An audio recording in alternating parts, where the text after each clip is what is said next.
Welcome back to Valentra Tales, wishing you a truly good day, filled with calm moments and gentle things ahead. And now, let's step together into today's story. My husband brought divorce papers to my father's funeral. Made me sign them at the reception. Said your dad would want you to do the right thing. My family watched in horror. I signed. He left with his girlfriend. 2 days later he discovered what else I'd signed that day. At the lawyer's office. Before the funeral. I was standing next to my father's casket when my husband handed me divorce papers. Not at home. Not in private. Right there in the church reception hall, surrounded by people who'd come to pay their respects. The florals from the service were still fresh. Dad had been dead less than 6 hours. My hands were shaking from signing the guest book, from accepting condolences, from trying to hold myself together. Before we continue, thank you for being here. If you believe in protecting yourself from financial abuse and building real security, please consider subscribing. It's free and helps us reach more women who need this. Now let's see what happened next. Brian walked up with a man in an expensive suit. Jessica, this is my attorney, Derek Phillips. We need you to sign something. I stared at the manila folder in Brian's hands. At his face, composed, almost gentle. At the people around us, Dad's friends and coworkers, starting to notice something was wrong. Now. My voice came out broken. Your dad would want you to do the right thing, Brian said, loud enough for others to hear. Be honest about our marriage. Sign these and we can both move on. The room went silent. My aunt gasped. My father's best friend took a step forward, then stopped. Everyone was watching. Everyone was waiting to see what I'd do. I looked down at the papers Brian was offering. Divorce petition. My name as respondent. His name as petitioner. All the legal language about irreconcilable differences and asset division. You're doing this here? At my father's funeral. I'm doing this now because it needs to be done, he said. Before things get complicated with the estate. Your dad would understand. He'd want you to be practical. Something about the way he said it, the fake sympathy, the manipulation, the timing, made me think about the meeting I'd had that morning. The one Brian didn't know about. The one at the lawyer's office 2 hours before Dad's service. The one where I'd learned everything. Okay, I whispered. I'll sign. But what Brian didn't know was what else I'd signed that day. What I'd learned. What trap my father had set in his final 72 hours of life. He didn't know that the papers I'd signed that morning had already destroyed him. Let me back up. Let me tell you how I got here. How my father ended up dead at 72. How my husband ended up serving me divorce papers over his casket. How my entire life unraveled and rebuilt itself in the span of 1 week. It started 3 days earlier, on a Monday morning that felt exactly like every other Monday morning for the past 7 years. I stood at the kitchen counter at 5:30 a.m., making coffee in the same chipped pot I'd been using since Brian and I got married. The machine gurgled and dripped, filling our small rental house with a smell that should have been comforting but just felt repetitive. Another day. Another early shift. Another morning of waking up before my husband because I had a real job and he had networking meetings. Brian was still asleep upstairs. He'd been sleeping later and later over the past year, claiming his investor calls ran late into the night. I'd stopped questioning it months ago because questions led to arguments, and arguments led to me feeling like I was crazy for not understanding his vision. I worked at Memorial Hospital as a medical billing specialist. Fancy title for sitting in a basement cubicle processing insurance claims for people I'd never meet. The job paid okay, enough to cover our rent, groceries, utilities, and whatever Brian's latest business venture required. He always had a venture. Always had a pitch. Always had a reason why this one would be different from all the others that had failed. My phone buzzed on the counter. A text from Dad. Breakfast Thursday? Need to talk to you about something. Important. I frowned at the screen. Dad usually texted about breakfast on Saturdays, our standing weekly tradition. Thursday was different. And important wasn't a word Dad used lightly. I typed back, everything okay? 3 dots appeared, then disappeared. Then appeared again. Finally, we'll explain Thursday. 7 a.m. at Pete's. Love you, kiddo. Something about that message made my stomach tighten. Dad was 72, still working as an electrician, still climbing ladders and fixing wiring in buildings across 3 states. I worried about him constantly, especially since Mom had died when I was 16. He was all I had left. Him and Brian, and lately Brian felt more like a stranger than a husband. Brian stumbled downstairs at 6:15, hair messy, wearing the clothes he'd fallen asleep in on the couch last night. Another late networking meeting, he'd said when he came home at midnight. Another opportunity that required his full attention. He kissed my forehead without really looking at me. Morning. Morning. Coffee's ready. Can't. Running late. He grabbed his keys, checked his phone, headed for the door. Late for what? It's 6:15 in the morning. Breakfast meeting with a potential investor. This one's different, Jess. This one's real. I'd heard that exact sentence at least 50 times in 7 years. Brian, we need to talk about some bills. Later. Promise. This meeting could change everything. The door closed behind him. I stood alone in our kitchen holding my coffee, staring at the stack of red-stamped envelopes on the counter I'd been avoiding for weeks. Past due. Final notice. Collections warning. I noticed something then. The cologne. Brian was wearing the expensive cologne he kept in the bathroom cabinet, the one he said was too special for every day. He was wearing it for a 6:30 a.m. breakfast meeting. That detail stuck with me all day. Through my commute to the hospital. Through 8 hours of processing claims in my windowless cubicle between Sharon, who talked constantly about her grandkids, and Lisa, who complained about her deadbeat ex-husband. Through lunch in my car, eating a sandwich I'd packed because we couldn't afford the cafeteria. Around 3 p.m., I opened my personal email to check something for a claim I was processing. That's when I saw it. Subject line: Your Capital Reserve Platinum Card Statement. I'd never heard of Capital Reserve Platinum Card. Never applied for it. Never used it. My hands went cold as I clicked through. Account opened 6 months ago. Current balance: $8,400. Recent charges scrolled down the screen. Restaurants in neighborhoods I'd never been to, a jewelry store, weekend hotel stays. Charges that painted a picture I didn't want to see. All in my name. All using my social security number. Sharon's voice came over the cubicle wall. You okay, honey? You look pale. I closed the laptop, forced my face into something resembling normal. Just tired. You work too hard. You should take a day off. I couldn't afford a day off. Not with Brian's ventures draining our accounts and bills piling up, and now this credit card fraud in my name. During my break, I called the credit card company from my car in the employee parking lot. The representative was professional, unhelpful in that way customer service always was. The account was opened in person at our downtown branch 6 months ago. The application includes your signature and correct security question answers. What security questions? Mother's maiden name, city where you were born, name of your first pet. Brian knew all of those answers. Brian knew everything about me. We'd been married 7 years. I trusted him with every detail of my life. I didn't open this account. I need to dispute the charges. You'll need to file a police report for identity theft first, ma'am. Then we can begin an investigation. I sat in my Honda Civic staring at the hospital building, at people walking in and out living their normal lives, and felt something crack inside my chest. Not a clean break. A fracture that had been forming for months, maybe years, finally splitting open. My phone rang. Hey kiddo, about Thursday. Can we move it up? Tomorrow morning instead? Same time, same place. His voice sounded strange. Tight. Urgent. Dad, what's going on? You're scaring me. Nothing to be scared about. Just need to talk to you about some paperwork. Estate stuff. Boring but important. Are you sick? No. Well, no more than usual. Just getting old and trying to be responsible.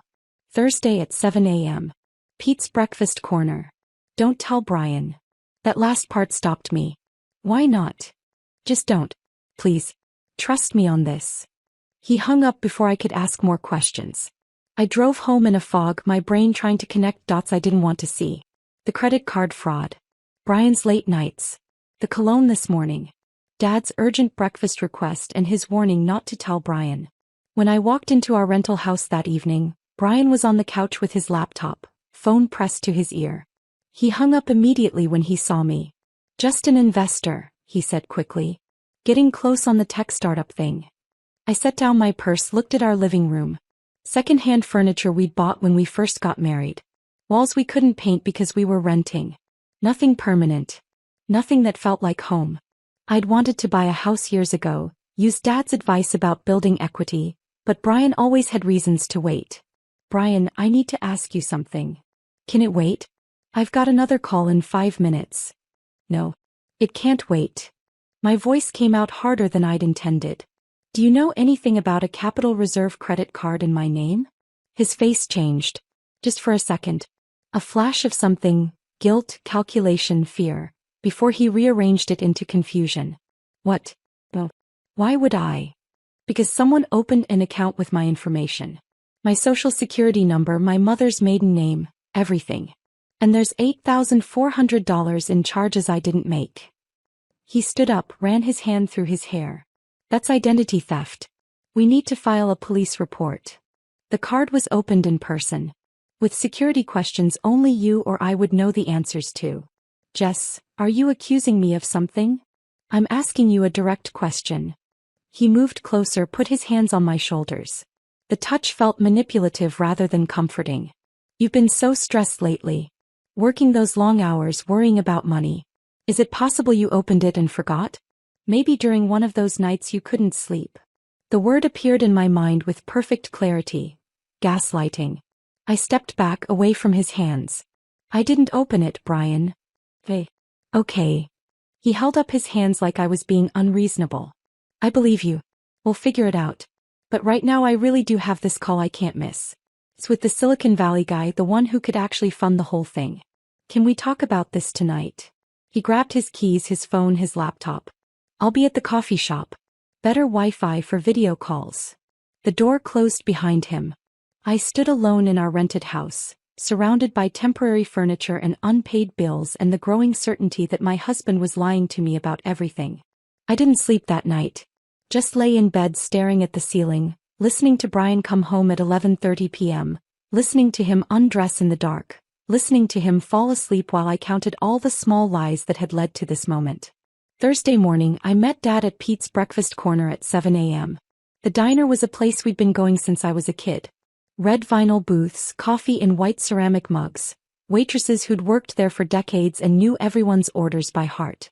Dad was already there, sitting in our usual booth by the window. He looked different. Smaller somehow. Older than he'd looked the week before. You look tired, Dad. He smiled, but it didn't reach his eyes. Could say the same about you, kiddo. We ordered. Him the lumberjack special. Me the eggs and toast I never finished. The waitress left and Dad pulled an envelope from his jacket pocket. I need you to go somewhere this morning. Before work. He slid the envelope across the table. Inside was a business card. Eleanor Hartwell, estate attorney. Dad, what's going on? His jaw tightened. The same expression he'd had when Mom was sick, when he was trying to be strong for me. I'm updating some paperwork. The will, the properties, all that stuff. Eleanor's been my attorney for years. She needs you to sign some things. What properties? He waved his hand dismissively. Some rental houses I picked up over the years. Union benefits, retirement stuff. Nothing exciting. But it's important you're there. 9 a.m. Her office is downtown, 10 minutes from the hospital. Can't this wait until the weekend? No. The word came out sharp. Then he softened. Please, Jess. I need you there this morning. It's important. Something in his voice made me agree. We finished breakfast mostly in silence. He paid like always and walked me to my car in the parking lot. He hugged me longer than usual. Tighter. Whatever happens, kiddo, remember, I've always got your back. Always have, always will. Dad, you're really scaring me now. Don't be scared. Just be smart. And remember, I love you. He got in his truck and drove away. I sat in my car staring at the business card, wondering why my father's hug had felt like goodbye. Eleanor Hartwell's office was in a brick building downtown, the kind with brass nameplates and wood-paneled elevators. The receptionist led me to a conference room with dark furniture and walls lined with law books. Eleanor was maybe 55, sharp eyes, graying hair pulled back in a bun. She closed the door and sat across from me.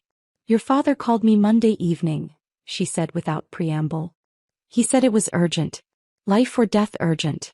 Those were his exact words. My stomach dropped. Is Dad sick? Not in the way you're thinking. She opened a file folder thick with documents. Jessica, what I'm about to tell you is going to be overwhelming. But I need you to listen carefully because we don't have much time. She spread papers across the table. Property deeds, bank statements, trust documents. Your father owns 12 rental properties across 3 cities. He's been acquiring them for 40 years, starting when your mother was still alive. Current appraised value, approximately $4.2 million. Monthly rental income after expenses, around $18,000.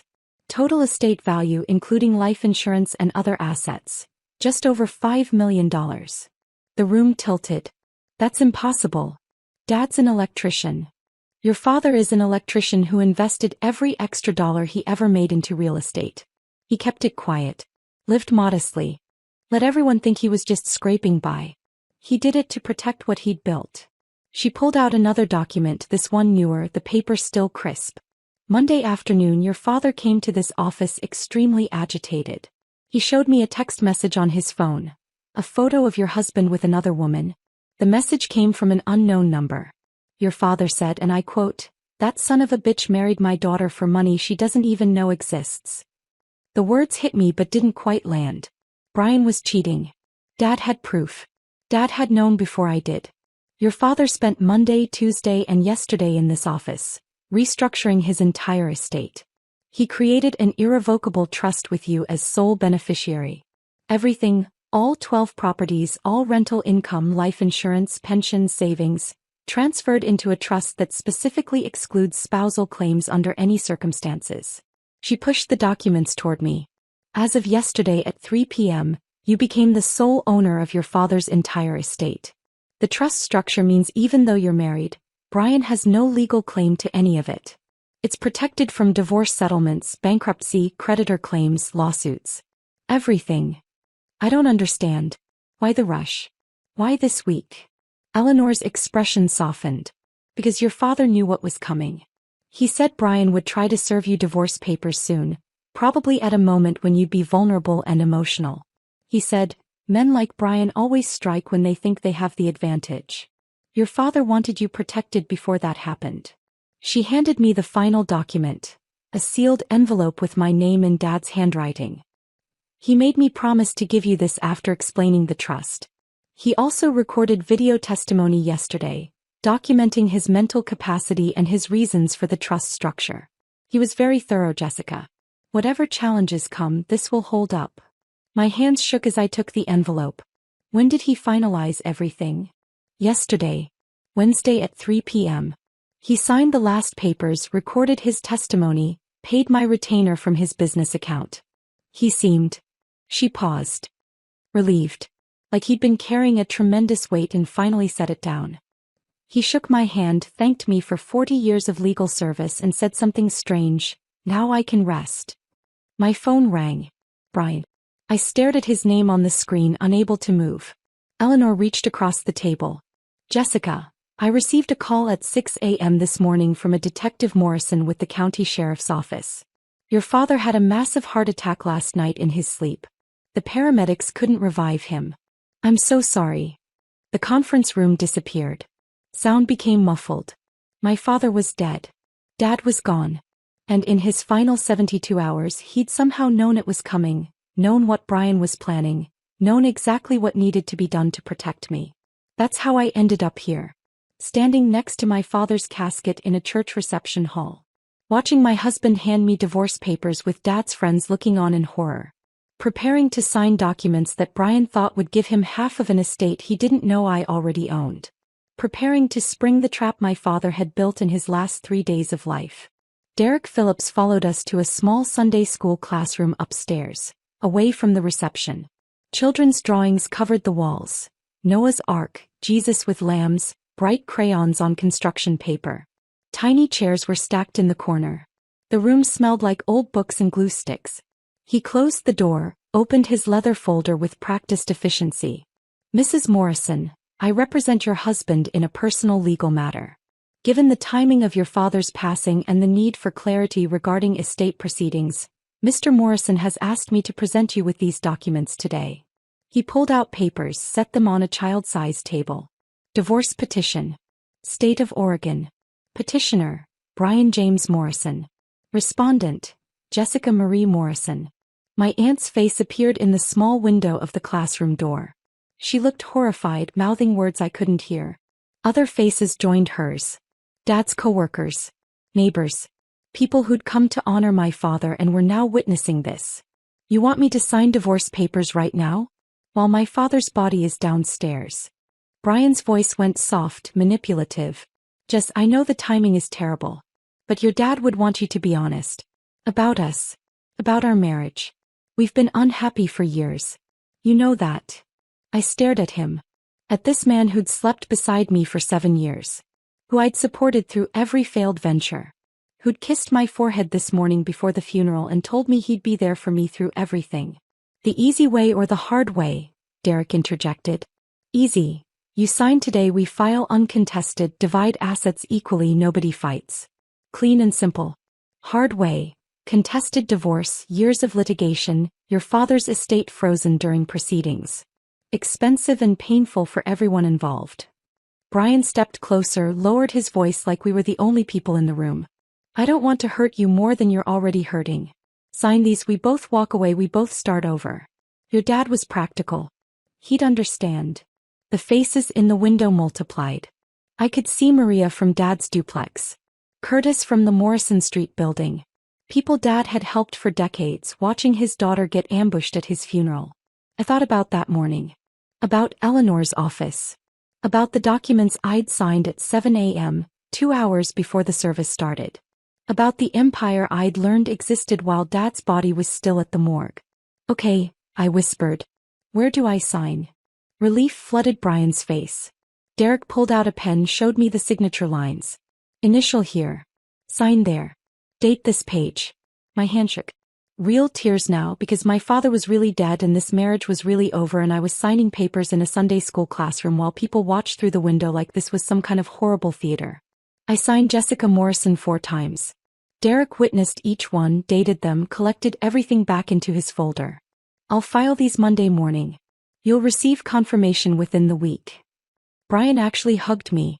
Put his arms around me like he cared, like the past 7 years had meant something. Thank you for being reasonable. This is the right thing. You'll see. They left. I stood alone with crayon drawings of Bible stories, listening to footsteps descend the stairs, listening to my aunt's voice raised in anger downstairs, listening to my marriage end in the same building where my father's funeral had just happened. I waited 30 seconds. Then I went back down to the reception. Brian was already at a table with 2 of his friends, checking his phone, relaxed like he'd just finished an unpleasant but necessary task. He caught my eye, gave me a small nod. Almost sympathetic. I walked to the corner where Eleanor stood near the coffee station. She'd arrived during the funeral service, sat in the back, didn't approach me until now. It's done, I said quietly. She nodded once. Good. Now we wait. I moved through the rest of the reception like a ghost, accepting condolences, listening to stories about Dad I'd never heard. A woman named Maria from the 7th Avenue duplex hugged me, cried with me, told me my father had waived her rent for 3 months when she'd lost her job. Curtis, an elderly man from Morrison Street, said Dad had fixed his grandson's car for free last winter. Story after story of a man who'd lived quietly, generously without ever telling me. The Johnson family approached, young parents with a toddler. Your dad installed playground equipment behind our building with his own hands, the mother said. Wouldn't let us pay him. Said kids needed safe places to play. These people knew my father better than I'd known him. They'd seen the empire he'd built, not in properties and rental income, but in relationships and kindness and care. Brian left early, barely an hour after the signing. Kissed my forehead again, said something about needing to handle some things, promised he'd check on me later. He didn't check on me later. He didn't come home that night. I stayed until the last person left. Helped Pastor Williams and the church ladies clean up. Stacked chairs. Threw away paper plates. Put leftover casseroles in containers. Physical work that didn't require thinking. Your father was a good man, Pastor Williams said as we wiped down tables. Best kind. The kind who did right without needing credit for it. I drove to a Holiday Inn Express instead of going home. Paid cash. Used my mother's maiden name to check in. Eleanor had suggested it that morning during our first meeting before the funeral. You don't want to be accessible this weekend. Let Brian think everything's going according to his plan. Let him get comfortable. I lay on the hotel bed, still in my funeral dress, and finally opened my phone to the dozens of missed calls and messages. 7 from Brian, increasingly annoyed. Where are you? Jess, I need to talk about the property list for probate. Why aren't you answering? We need to stay ahead of this. Then a text from a number I didn't recognize. This is Vanessa. Brian's with me. We need to discuss asset division. Please call tomorrow. Vanessa. The blonde woman from the photo Eleanor had shown me. The one kissing my husband 2 weeks ago. My phone rang. Eleanor. How are you holding up? I signed the papers. Just like Dad planned. Good. Monday morning, Brian's attorney will file the divorce petition. By Monday afternoon he'll try to access information about your father's estate. That's when he'll discover the trust structure. By Tuesday he'll realize he has no claim to anything. Wednesday at the latest we'll be filing counter-complaints for identity theft and fraud based on those credit cards. Her voice was steady, professional, almost soothing. Jessica, your father built a perfect trap. Every move Brian makes from here tightens it. You just need to stay strong a little longer. I don't feel strong. I feel empty. That's grief. That's normal. But underneath the grief there's something else building. Soon you'll feel it. Freedom.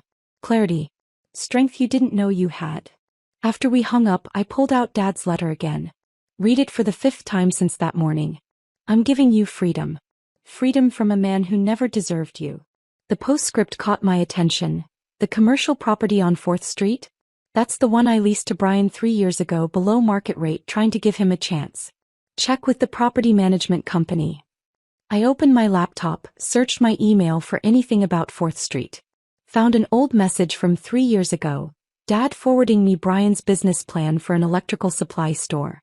I'd been so proud of Brian then. Dad was giving him a real opportunity, helping him finally succeed. I pulled up the property management company's website, Riverside Properties. Found their office number. It was Saturday evening, but I called anyway, left a voicemail asking about the 4th Street commercial space and my father's account. They called back 20 minutes later. Weekend emergency line. Ms. Hart? I'm so sorry for your loss. Your father was one of our best clients. Regarding the 4th Street property, are you aware of the ongoing lease violation issues? What issues? The property manager, a woman named Sandra, sighed. Your father leased that space to Brian Morrison 3 years ago at $1,200 monthly when market rate was $2,800. Very generous terms. The lease specified use as an electrical supply retail store. About 18 months ago, we discovered Mr. Morrison had sublet the space to a vape shop without authorization. He was collecting roughly $3,000 monthly from the subtenant while paying your father $1,200 and pocketing the difference. My stomach turned. Your father tried to work with him. Multiple warnings. Payment plans. Second chances. But Mr. Morrison fell 3 months behind on rent, violated the sublease clause repeatedly, and ignored all communication. 6 months ago, your father authorized us to begin eviction proceedings and filed a civil suit for back rent and damages. Total amount owed, $47,000. I sat on the hotel bed, phone pressed to my ear, understanding spreading through me like poison. Has Brian been served with the lawsuit? Not yet.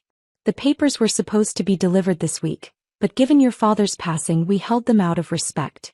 We weren't sure how you wanted to proceed. Proceed exactly as my father instructed. Serve the papers. Continue the eviction. All of it. Are you sure? It's a family matter now. Brian Morrison is not my family. Not anymore. My father made his decision. I'm standing by it.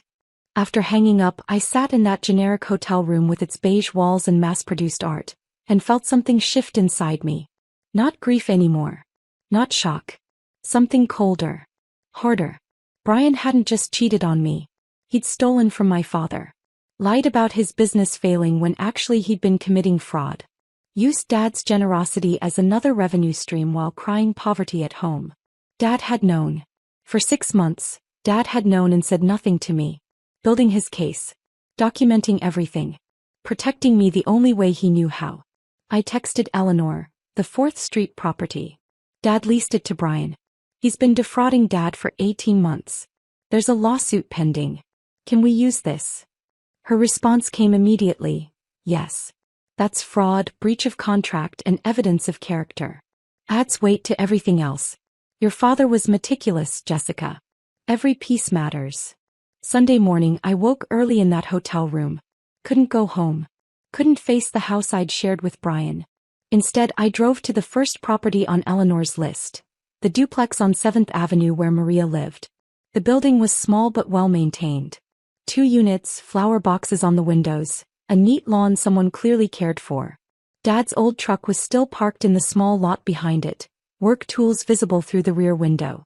I sat in my car staring at that truck. The faded Union sticker on the bumper. The toolbox he'd had since before I was born. He'd driven this truck for 18 years. Never replaced it because it still worked. That was Dad. If it works, why change it? Maria came out at 7 a.m., saw me, waved. I got out, met her on the porch. Couldn't sleep, I explained. She nodded, understanding. Come in.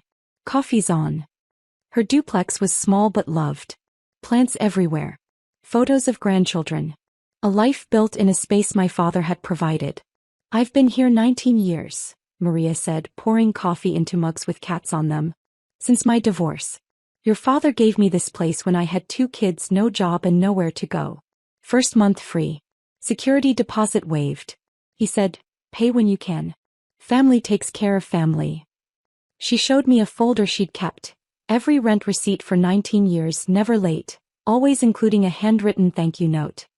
He fixed our heater himself during that ice storm 3 years back. Middle of the night. Wouldn't hire it out. Said he didn't trust contractors to do it right. He was up on my roof at 2 a.m., 70 years old, making sure my grandkids wouldn't freeze. I spent Sunday morning driving to each property. Meeting tenants. Hearing stories. The Johnsons at the Cedar Street house showed me the playground equipment Dad had installed. Curtis at Morrison Street walked me through the community garden Dad had started in the empty lot behind the building. Every property told the same story. A man who cared more about people than profit. Who kept rents affordable. Who fixed things himself. Who showed up when families needed help. By noon I'd seen all 12 properties. Understood what Dad had really built. Not just buildings. Not just wealth. Community. Trust. Relationships that would outlast him. I sat in my car outside the mixed-use building downtown.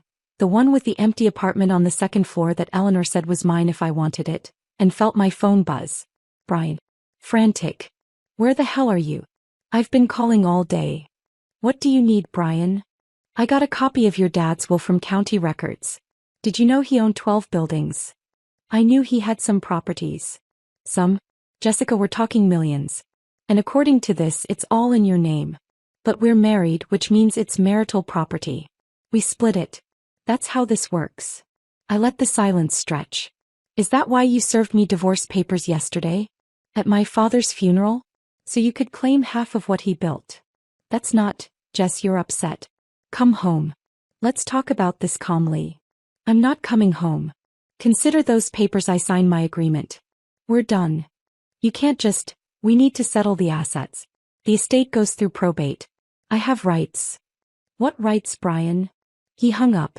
Minutes later Vanessa called. Jessica, this is Vanessa Chin.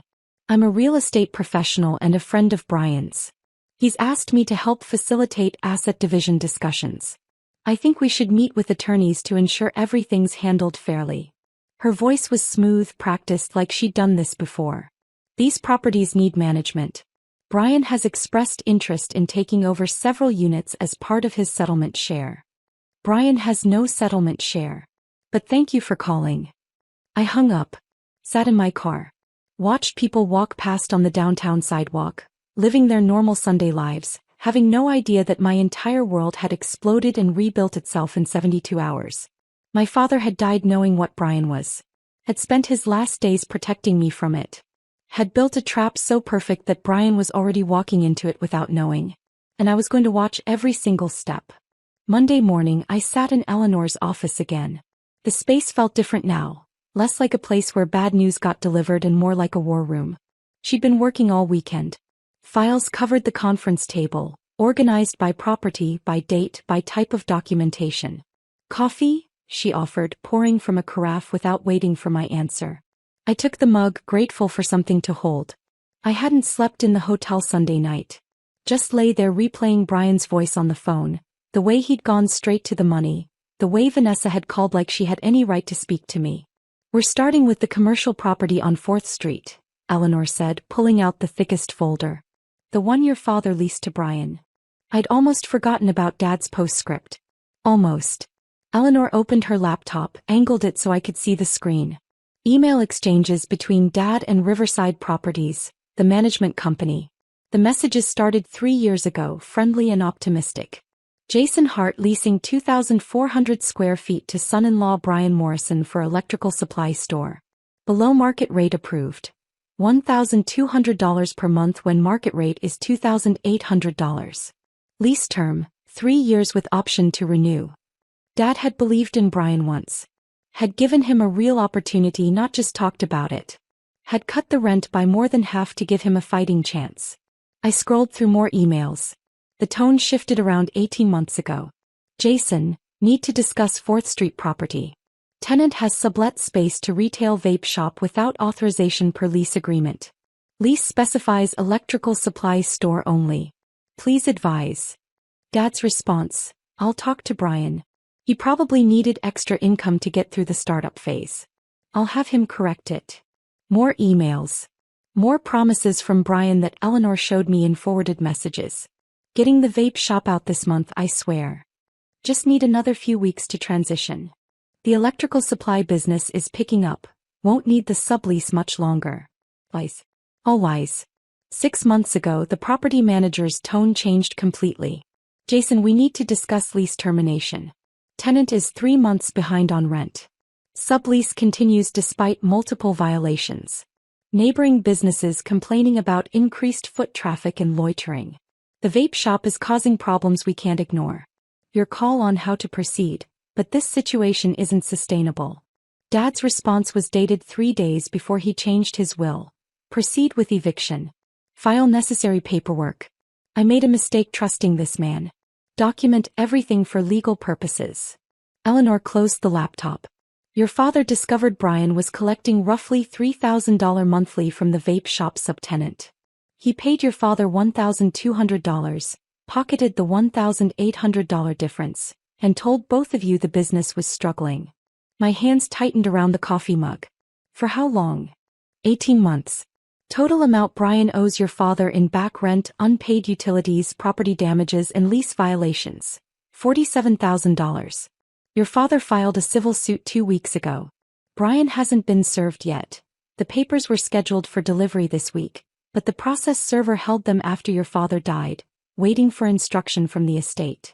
I set down the mug before I crushed it. Brian cried to me about that business for 3 years. Said Dad wasn't helping enough, wasn't giving him good advice, didn't understand modern retail. And the whole time he was stealing from him. Not just stealing. Lying to you about it. Using your sympathy to deflect questions. Your father knew you'd defend Brian if confronted. That's why he built the case quietly. Eleanor pulled out another document. There's more.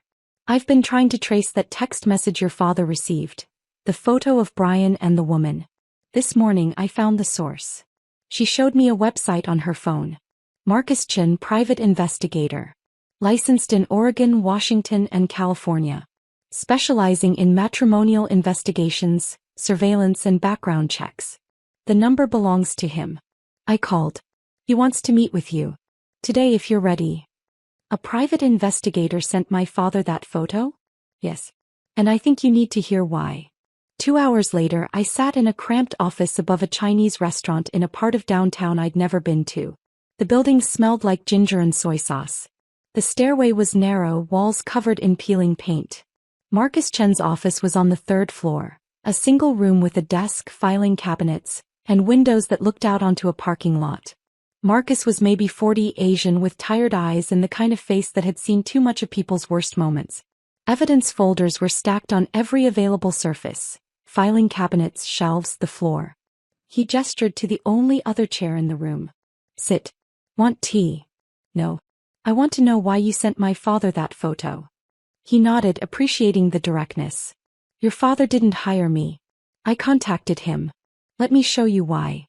He pulled a file from his desk, thick enough to be a phone book. The tab read, Vanessa Chin. That's my ex-wife.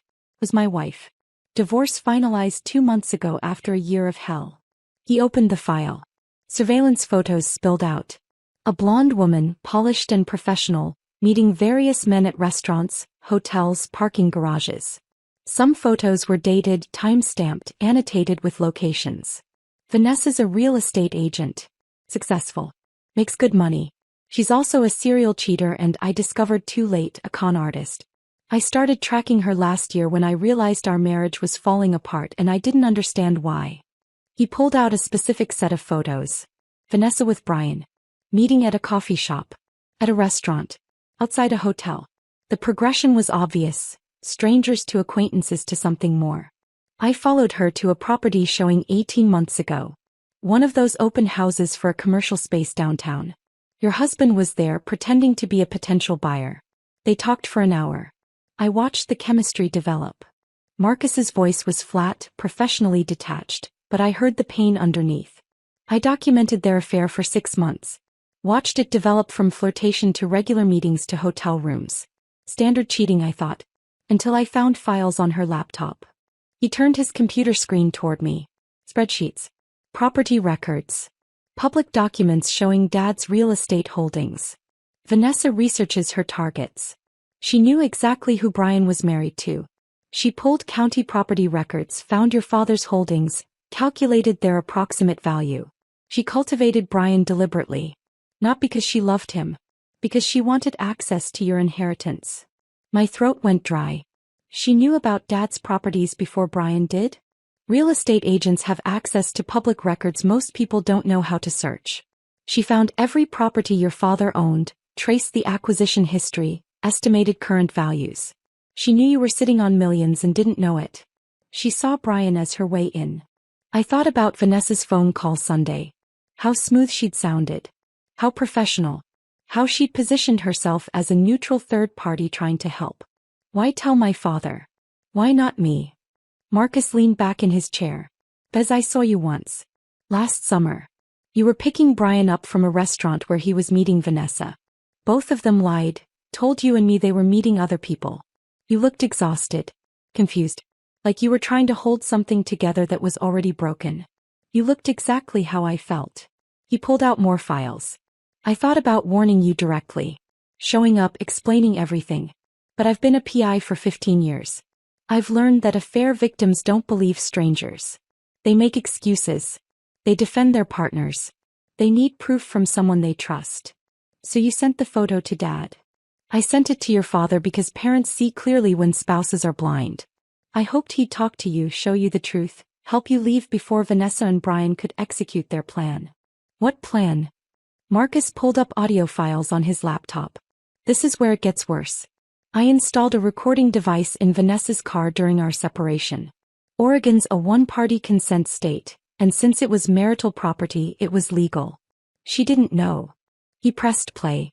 Vanessa's voice came through the laptop speakers, confident and cold. He thinks his father-in-law has 2 rental houses. Maybe 3. Try 12 properties worth millions. I pulled the public records. The old man's been buying real estate for 40 years. Smart. Quiet. Built a fortune nobody knows about. Brian's voice, recognizable and nauseating. Jessica said her dad was just an electrician. Union guy, blue collar, nothing special. Electricians in the union make decent money, especially one who worked major construction projects across 3 states. But this guy's smart. Kept everything quiet. Lived below his means. Classic stealth wealth. When he dies, Jessica inherits everything. You're married to a millionaire who doesn't know she's a millionaire. So we just wait for the old man to die? No. We're not waiting for some 70-year-old's timeline. Here's what we do. The plan unfolded in recorded detail. Vanessa instructing Brian to open credit cards in my name, build up debt, create a narrative of financial irresponsibility. Brian expressing concern about the risk. Vanessa pushing harder. Financial abuse is hard to prove. By the time she figures out the credit cards exist, you'll have already filed for divorce claiming she's the problem. Irresponsible with money. Won't listen to reason. Judges eat that up. You'll get half of everything including the inheritance. Another recording, dated 3 weeks ago. My lawyer says inheritances received during marriage are marital property in Oregon. If we're still married when he dies, you get half automatically. Vanessa's voice again. Then we need to accelerate the timeline. Make the old man die sooner. My blood went cold. Brian's nervous laugh. We're not killing anyone. That's insane. Not murder, genius. Stress. I researched him. Jason Hart has a heart condition. It's in his union medical records, which are semi-public if you know where to look. Men in their 70s with heart conditions don't last long under stress. Make his life harder. Create problems. Family drama. Financial pressure on his daughter. Stress kills old men every day. It's not murder. It's just helping nature along. Marcus stopped the playback. I sat frozen, unable to process what I'd heard. There's more, he said quietly. Conversations about forging your signature on property deeds after your father died. Plans to transfer assets before you understood what you owned. Even discussions about framing you for tax fraud if you resisted the divorce settlement. Vanessa's done this before. She targeted a widower 2 years ago, almost succeeded in taking his dead wife's life insurance before his adult children intervened. I found my voice barely. Why are you helping me? Because I failed to protect myself. I lost $80,000 to Vanessa before I figured out what she was. But I can protect you. And because 3 days before your father died, Jason came to this office. We spent 2 hours going through everything. He was angry but calm. Focused. He said, make sure my daughter knows the truth. All of it. Don't let her make excuses for him. Marcus pulled out another folder, this one with Dad's handwriting on notes paper-clipped inside. Your father predicted everything. He said Brian would use your grief as a weapon. Would serve you divorce papers at the funeral to maximize your emotional vulnerability. Would count on you being too shocked, too polite, too devastated to fight back in public.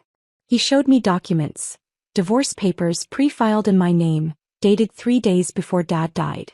Papers that were never submitted. Your father had these prepared as a backup. He was ready to file on your behalf if necessary. But he suspected Brian would move first. He wanted you protected either way. The plan Dad had built was intricate, almost cinematic. He'd anticipated Brian's funeral ambush. Had coached Eleanor on timing, on what to reveal when, on how to let Brian's arrogance lead him into the trap. The trust documents transferred everything to your name Wednesday at 3 p.m., Marcus continued. Legally, as of that moment, you became the sole owner of $5 million in assets.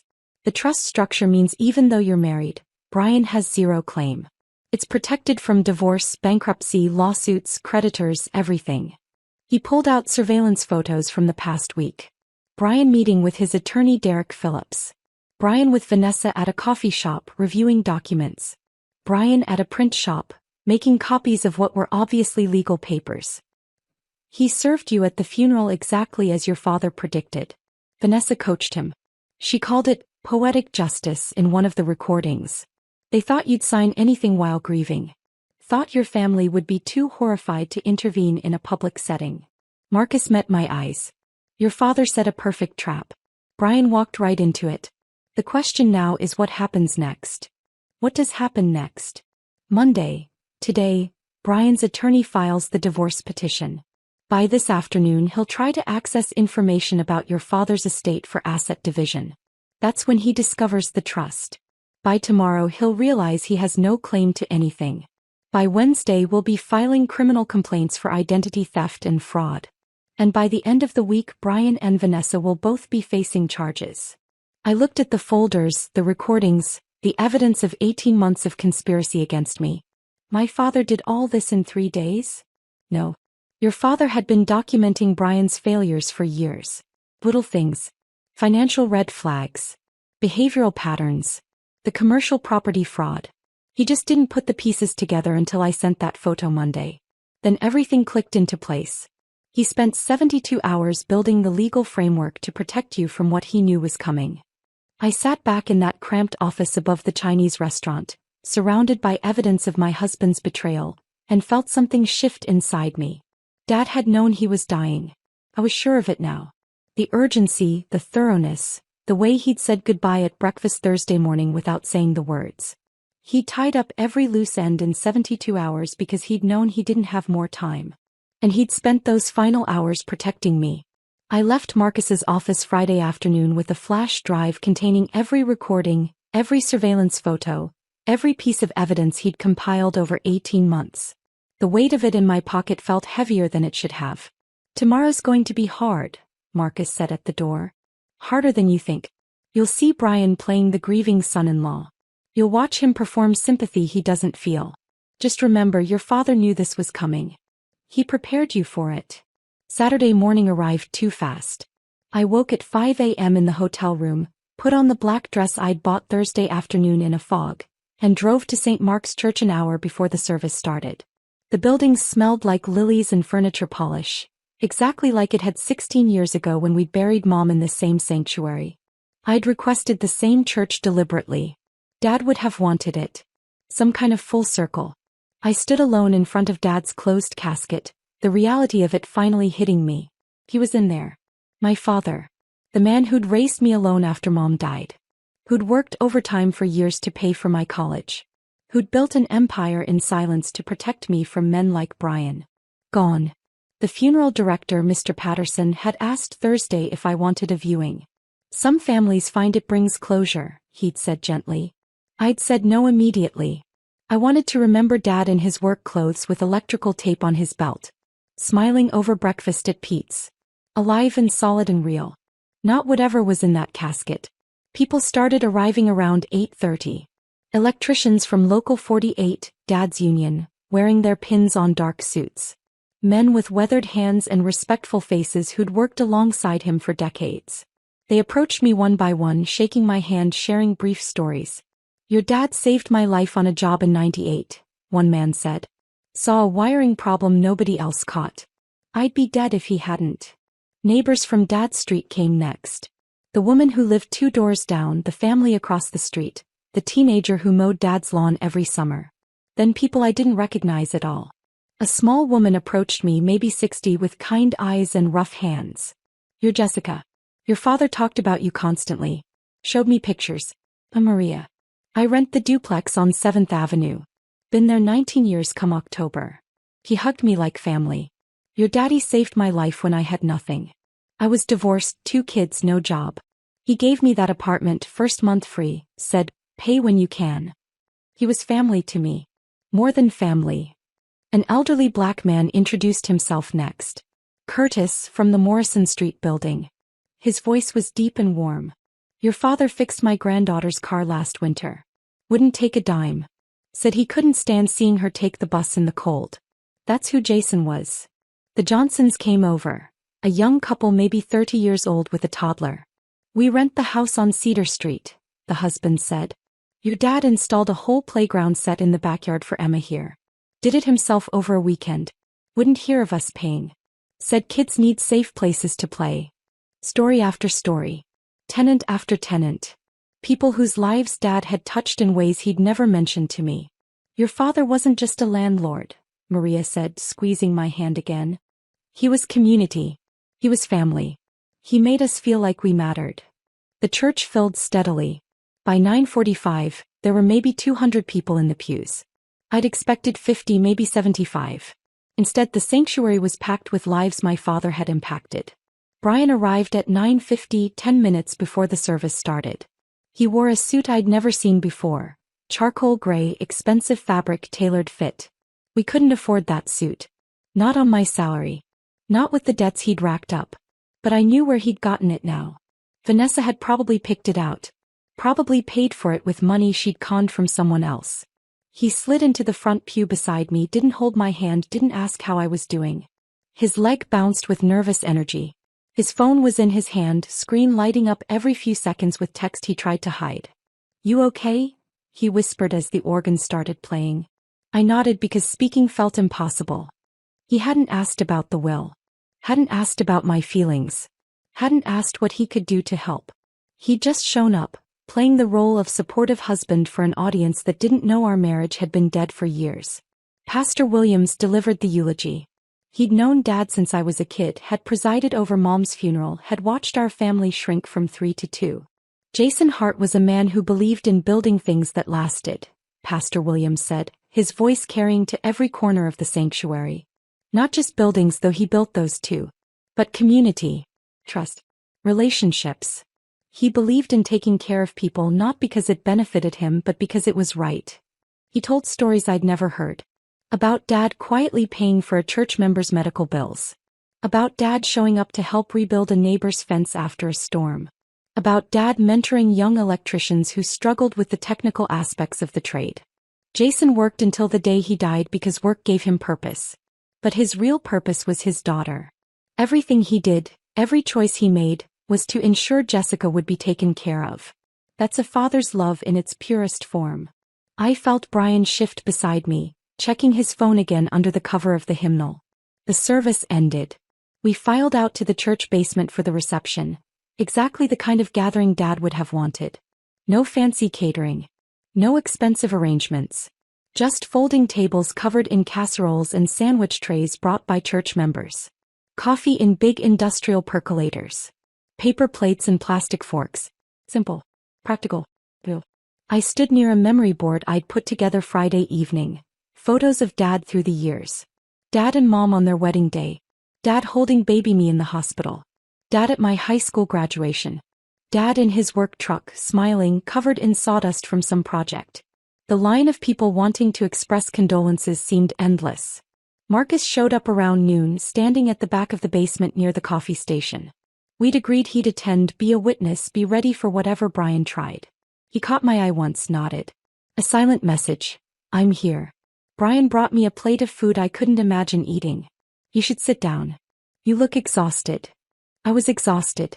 Grief, exhaustion mixed with anticipation, mixed with rage that sat in my chest like hot coal.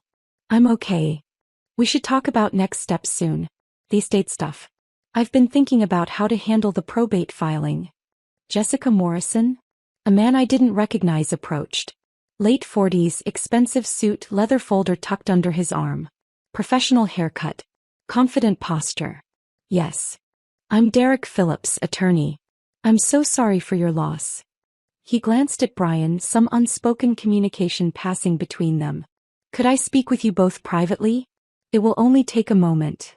My stomach dropped. This was it. The moment Dad had predicted. The moment Marcus had warned me about. Brian's face showed just the slightest hint of satisfaction before he arranged it into concern. Of course. There's an empty classroom upstairs we can use. I followed them up the narrow stairs, past the sanctuary to the Sunday school wing. Brian opened the door to a small room. Children's drawings covering the walls, Bible verses in crayon, tiny chairs stacked in the corner. Derek closed the door. Set his folder on a child-sized table covered in dried glue and marker stains. Mrs. Morrison, I represent your husband in a personal legal matter. Given the timing of your father's passing and the need for clarity regarding estate proceedings, Mr. Morrison has asked me to present you with these documents today. He opened the folder. Pulled out papers. Divorce petition. State of Oregon. Case number assigned. Petitioner, Brian James Morrison. Respondent, Jessica Marie Morrison. Through the small window in the classroom door, I could see faces gathering. My aunt. Maria from the duplex. Curtis from Morrison Street. People drawn by the unusual sight of us disappearing with an attorney.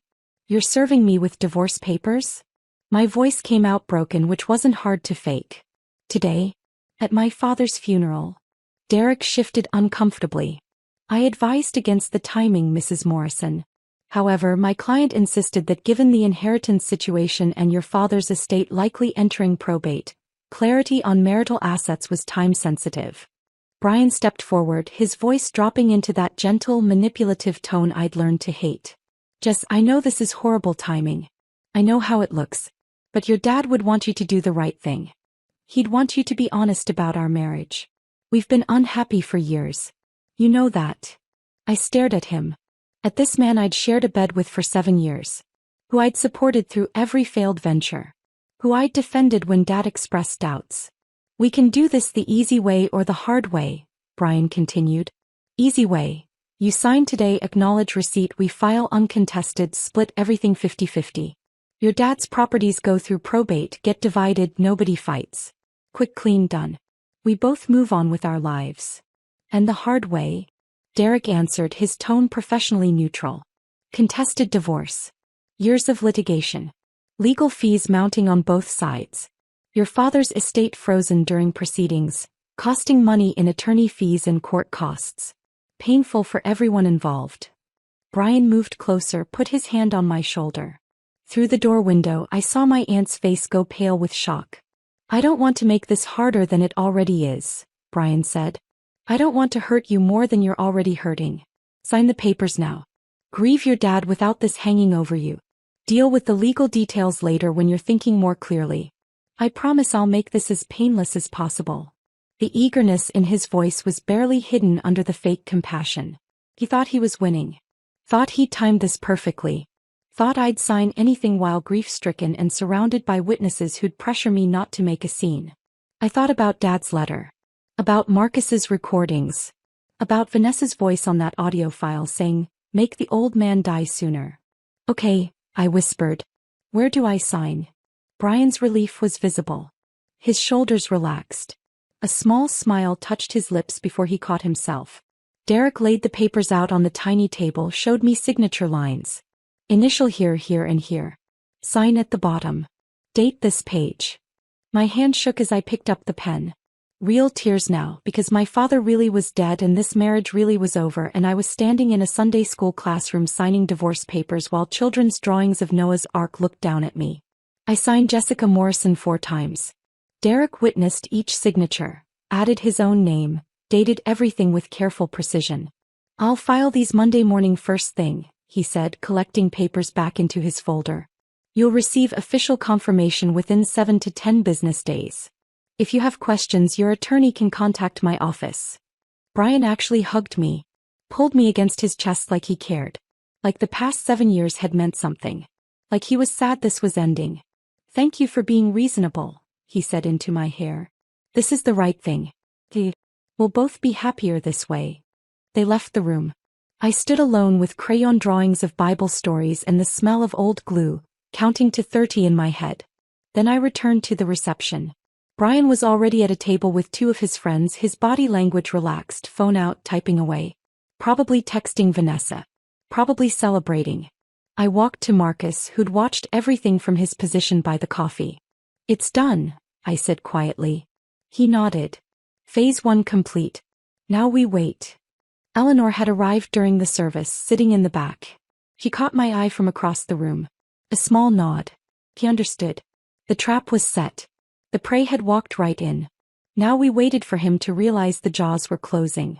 I returned to accepting condolences, playing my role. The grieving daughter. The soon-to-be divorced wife.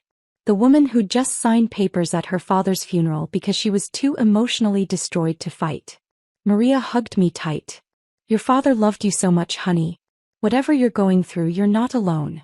We're here. All of us. Jason's family takes care of each other."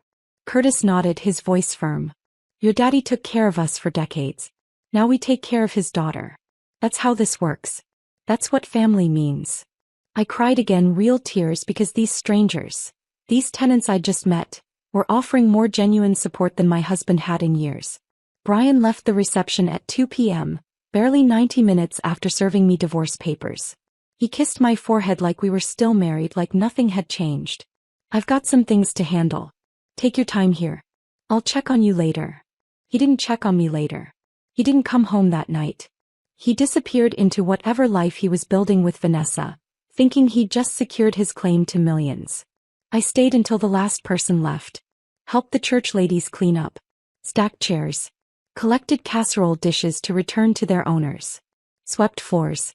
Physical work that didn't require thinking. Pastor Williams walked me to my car as the sun set, the sky turning orange and purple over the church parking lot. "Your father was proud of you," he said. "Whatever storm you're facing, remember that. He was so proud of the woman you became." I drove to the Holiday Inn Express instead of home. Paid cash. Checked in under my mother's maiden name, Sarah Mitchell. The clerk didn't ask questions. The room was generic. Beige walls. Floral bedspread. Painting of a lighthouse. Television remote wrapped in plastic. I lay on the bed, still in my funeral dress, and finally checked my phone. 7 missed calls from Brian. 3 voicemails, his tone shifting from concerned to irritated to angry. Jess, where are you? Call me back. I need to talk to you about the property list for probate. Where are you? Why aren't you answering? We need to get ahead of this before things get complicated. Call me. Then at 9 p.m. a text from an unknown number. This is Vanessa. Brian's with me.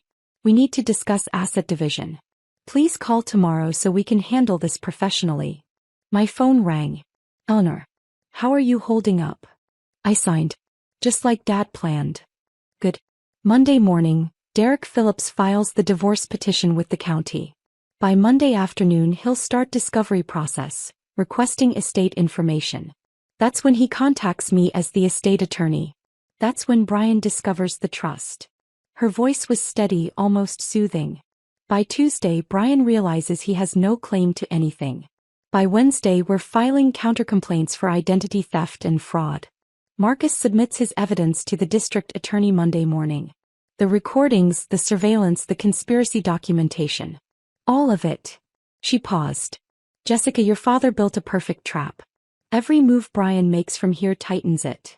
I closed my eyes. I don't feel victorious. I feel empty. That's grief. That's normal. That's human. But underneath the grief there's something building. Soon you'll feel it. Clarity. Strength. Freedom. After we hung up I opened Dad's letter one more time, reading it in the harsh fluorescent light of the hotel room. Life big. Life happy. Live free. Tomorrow was Sunday. Monday the trap would spring. But tonight I was just a daughter who'd lost her father. Who'd signed away a marriage that had died years ago. Who was hiding in a hotel room because going home felt impossible. I set my alarm for 6 a.m. There was somewhere I needed to be before everything exploded. Sunday morning I woke at 5:30 a.m. without needing the alarm. The hotel room was dark, silent except for the hum of the air conditioning unit. I dressed in jeans and a sweater, grabbed Dad's old electrician's jacket from my car, the one with Local 48 embroidered on the back that I'd kept meaning to return to him, and drove through empty streets to 7th Avenue. The duplex where Maria lived looked different in the early morning light. Peaceful. Well-maintained flower boxes on the windows, lawn recently mowed, paint fresh even though the building was decades old. Dad's truck sat in the small parking lot behind the building, right where he'd left it Thursday morning before his heart attack. I parked next to it, stared at the faded Union sticker on the bumper, the toolbox visible through the rear window. He'd driven this truck for 18 years, maybe longer. Never replaced it because it still worked fine. If it works, why change it? He'd say whenever I suggested getting something newer, safer. That was Dad. Practical to the point of stubbornness. Maria came out at 7 a.m., probably heading to work. She saw my car, saw me sitting there, and immediately changed direction toward me instead of her own vehicle. Jessica? Honey, what are you doing here? I got out, pulled Dad's jacket tighter against the morning chill. Couldn't sleep. Didn't want to be alone. I hope that's okay. Her face softened with understanding. Come inside. I'll make coffee. Her duplex was small but clearly loved. Plants covered every available surface. Windowsills, shelves, hanging baskets. Photos of grandchildren lined the mantel. A crocheted blanket draped over the couch. A life built in a space my father had provided. I've been here since my divorce, Maria said, filling a kettle at the sink. 22 years old with 2 babies and nowhere to go. My ex took everything in the split. The house, the car, the savings.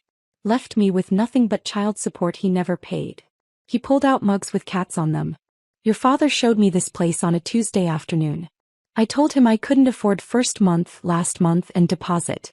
He said, how about you just pay when you can? Family takes care of family. I cried right there during the showing. Maria opened a drawer, pulled out a folder. Inside were 19 years of rent receipts, organized by year, each one including a handwritten thank you note. Never missed a payment once I got on my feet, she said. Your daddy wouldn't raise the rent even when the neighborhood got expensive. Said he didn't buy properties to get rich, he bought them to help people build lives. He fixed our heater himself during that ice storm 3 years back. Middle of the night, 70 years old, up on the roof making sure my grandbabies wouldn't freeze. I sipped the coffee, barely tasting it. He never told me any of this. Your daddy wasn't the bragging type. I spent Sunday morning driving to each property on Eleanor's list. meeting tenants, hearing stories, seeing what Dad had actually built beyond the dollar amounts and property deeds. Curtis at Morrison Street showed me the community garden Dad had started in the empty lot behind the building. Raised beds full of tomatoes and peppers and herbs. A small greenhouse Dad had constructed from salvaged windows. Lot was just weeds and trash when your father bought this place, Curtis explained, walking me through rows of vegetables. He said, food brings people together. Organized the whole thing. Got everyone involved. Now we grow enough to feed half the building and donate extras to the food bank. The Johnsons at Cedar Street had a toddler who immediately ran to show me the playground equipment in the backyard. Swings, a slide, monkey bars, all installed by Dad himself over a weekend. We offered to pay, Mrs. Johnson said, watching her daughter play. Your father refused. Said every kid deserves a safe place to be a kid. He wouldn't even let us buy the materials. Did it all himself. By noon I'd visited all 12 properties. Each one told the same story. A man who cared more about people than profit. Who kept rents affordable. Who fixed things himself. Who built community. Are we going to lose our homes? Maria had asked before I left her duplex. With your father gone, will someone sell these buildings? No, I told her firmly. Nothing changes. Everything stays exactly as Dad wanted. I didn't tell her I was now their landlord. That I owned these buildings, these addresses, this legacy. They'd find out soon enough. The last stop was 4th Street. The commercial property Dad had leased to Brian. The windows were dark, a for lease sign prominently displayed. The vape shop Brian had sublet to was gone, evicted weeks ago according to the timeline Eleanor had shown me. I sat in my car in that parking lot, staring at the empty storefront. Dad had given Brian this opportunity. Cut the rent by more than half. Believed in him when he'd had no reason to. And Brian had stolen from him. Lied to him. Used his generosity as another revenue stream while crying poverty at home. Whatever sympathy I'd been holding on to snapped in that moment. My phone rang at 2 p.m. Brian, his voice frantic and angry. Where the hell are you? I've been calling all day. At a coffee shop. Why? We need to talk. No. This is important. About what? His voice shifted, forcing calm. About the properties. I pulled your dad's will from county records. Did you know he owned 12 buildings? I knew he had some rental properties. Some? Jessica, we're talking about millions of dollars. And according to the will, it's all in your name. But we're married, which means... Which means what, Brian? Silence stretched. Then, which means it's marital property. We split it 50-50. That's how community property laws work in Oregon. I let the pause lengthen, listening to his breathing on the other end of the line. Is that why you served me divorce papers yesterday? At my father's funeral? So you could claim half of what he built. That's not, Jess, you're upset. You're not thinking clearly. Let's talk about this calmly. Come home so we can discuss this like adults. I'm not coming home. What do you mean you're not coming home? I mean I'm not living with you anymore. The divorce papers you made me sign? Consider them my agreement. We're done, Brian. Completely done. His voice rose, panic creeping in. You can't just... We need to settle the asset division. Your father's estate has to go through probate. I have rights as your spouse. I have legal claims. What rights, Brian? What claims? He hung up abruptly. 5 minutes later my phone rang again. Unknown number. I answered. Jessica, this is Vanessa Chin. I'm a real estate professional and a friend of Brian's. Her voice was smooth, practiced, like she'd done this kind of call 1,000 times. Brian's asked me to help facilitate discussions about property division. I think we should meet, perhaps with attorneys present, to ensure everything is handled fairly and professionally. I almost laughed. Is that right? I understand you're grieving. This is a difficult time. But financial matters can't wait indefinitely. These properties need proper management. Brian has expressed interest in taking over several units as part of his settlement share.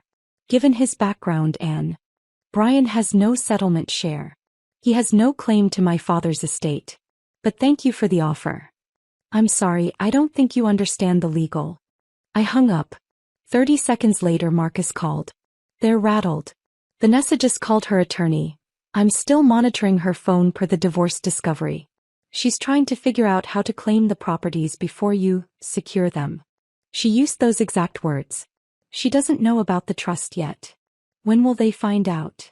Brian's attorney will file the divorce petition tomorrow morning first thing. Standard procedure includes checking for marital assets, which means contacting the estate attorney of record. Eleanor's name is on every single property deed as the attorney who handled the transactions. Derek Phillips will call her by noon tomorrow. Maybe sooner. And then the trap snaps shut. Monday morning arrived cold and gray. I checked out of the hotel at 8 a.m., drove to Eleanor's office and found it already full of people. Eleanor sat at the head of the conference table. Marcus stood near the window. And a woman I didn't recognize occupied the chair beside Eleanor. 35, sharp eyes, expensive but practical suit. Jessica, this is Amanda Pierce, Eleanor said. She's a prosecutor with the district attorney's white-collar crime division. Marcus submitted his evidence early this morning. She has questions. Amanda shook my hand, her grip firm. Ms. Morrison, I've reviewed the surveillance recordings and financial documents Mr. Chin provided. The evidence suggests your husband and Vanessa Chin conspired to defraud you through identity theft, credit fraud and potential exploitation of inheritance. I need to take your formal statement. I spent 2 hours recounting everything. The credit cards I'd never opened. Brian's lies about business ventures. The sublease fraud at 4th Street. The funeral papers. The conspiracy Marcus had recorded. Amanda took notes on a laptop, asked clarifying questions, occasionally stopped to verify details with Marcus. The identity theft alone is prosecutable, she said finally. Multiple counts given the number of fraudulent accounts. The conspiracy elements make it significantly more serious. If we can prove they discussed accelerating your father's death, even through creating stress, that crosses into territory that could carry major charges. What happens now? We open a formal criminal investigation. Subpoena financial records from the credit card companies. Interview witnesses. Build the case methodically. This takes time, but the evidence Mr. Chin provided is unusually strong. Recorded conversations of the defendants discussing the crime in detail. That's rare. Eleanor's phone rang at 11:30 a.m. She glanced at the caller ID, smiled slightly. Right on schedule. Derek Phillips, Brian's divorce attorney. She put it on speaker. Eleanor Hartwell. Ms. Hartwell, Derek Phillips here. I represent Brian Morrison in a divorce matter involving your client Jessica Morrison. I'm calling regarding asset disclosure. County records show you as attorney of record for several properties owned by Mrs. Morrison's late father, Jason Hart. We need complete documentation for marital asset division purposes. Those properties are not marital assets, Mr. Phillips. With all due respect, Ms. Hartwell, anything inherited during marriage is subject to division under Oregon community property law. Not when held in an irrevocable trust established prior to the decedent's death with specific exclusions for spousal claims, Mr. Phillips. Jason Hart created a comprehensive trust structure transferring all assets to his daughter 3 days before his death. The trust documents explicitly state that under no circumstances can a spouse claim any portion of the corpus, income, appreciation, or associated benefits. I'll email you the relevant sections within the hour. Silence on the line. Long enough that I thought he'd hung up. Then, that's highly unusual timing. It's also entirely legal and ironclad. Your client has no claim to any property, rental income, or associated assets. Furthermore, I should inform you that as of this morning, Ms. Morrison has filed countercomplaints regarding identity theft, fraud, and financial abuse during the marriage. The district attorney's office has opened a criminal investigation. You might want to discuss all of this with your client before proceeding further. The line went dead. Eleanor hung up, looked at me with something close to satisfaction. That's phase 2. Now we wait for the panic. Brian showed up at Eleanor's office at 2 p.m. unannounced, demanding to see me. Building security stopped him in the lobby. Eleanor pulled up the security camera feed on her computer and we all watched. Brian's face was red, his gestures wild. She's my wife. I have a right to speak to her. You can't keep me out. Eleanor stood. I'll handle this. Marcus and I watched on the monitor as she went downstairs, spoke to Brian in the lobby. We couldn't hear the audio, but the body language told the story. Brian pointing, shouting. Eleanor standing perfectly still, perfectly calm. Security guards flanking her, ready to intervene. She came back upstairs 5 minutes later. He accused me of backdating the trust documents. Said he'd prove fraud. I informed him the trust was executed Wednesday, witnessed by 3 people including a notary public, recorded with video testimony, and filed with the county Thursday morning before his father-in-law's death. Public record, fully documented, entirely legal. Marcus rewound the security footage, turned up the audio. We listened to Brian's voice, increasingly desperate. This is because of Vanessa. She told me this would be easy. She said. He'd stopped himself, but not soon enough. He just confirmed conspiracy on camera, Marcus said. That recording goes straight to Amanda. I sat there watching my husband, my soon-to-be ex-husband, unravel on a security monitor and felt absolutely nothing. No satisfaction. No guilt. Just a hollow emptiness where 7 years of marriage used to be. What does he do now? I asked. Eleanor pulled out her calendar, made a few notes. He'll call Vanessa, panic together, probably hire a criminal defense attorney who'll tell them they're in serious trouble. Within 48 hours they'll realize the full scope. The properties they can't touch. The evidence they didn't know existed. The legal walls closing in from multiple directions. And then... Marcus answered, his voice quiet with certainty. Then they turn on each other. It's what people like them always do. Vanessa will blame Brian, claim he misled her about the inheritance value. Brian will blame Vanessa, say she manipulated him into the fraud. They'll both try to cut deals with the prosecutor, throw the other person under the bus to save themselves. Predictable as sunrise. I thought about Dad's letter. About the trap he'd built in 72 hours. About how he'd known exactly how this would unfold. My father was a genius. Eleanor shook her head slightly. Your father was a man who loved his daughter and refused to let her be destroyed. The genius was in the preparation. The love was in the protection. Tuesday morning, Marcus called before I'd even finished my coffee. Can you come to my office? There's more you need to know about Vanessa. A lot more. I arrived an hour later to find his desk even more cluttered than before. Folders stacked everywhere, each one labeled with dates, locations, names I didn't recognize. He gestured for me to sit, then spread the folders out like he was laying out a timeline. I've been investigating Vanessa for 8 months. What I showed you Friday was just the surface.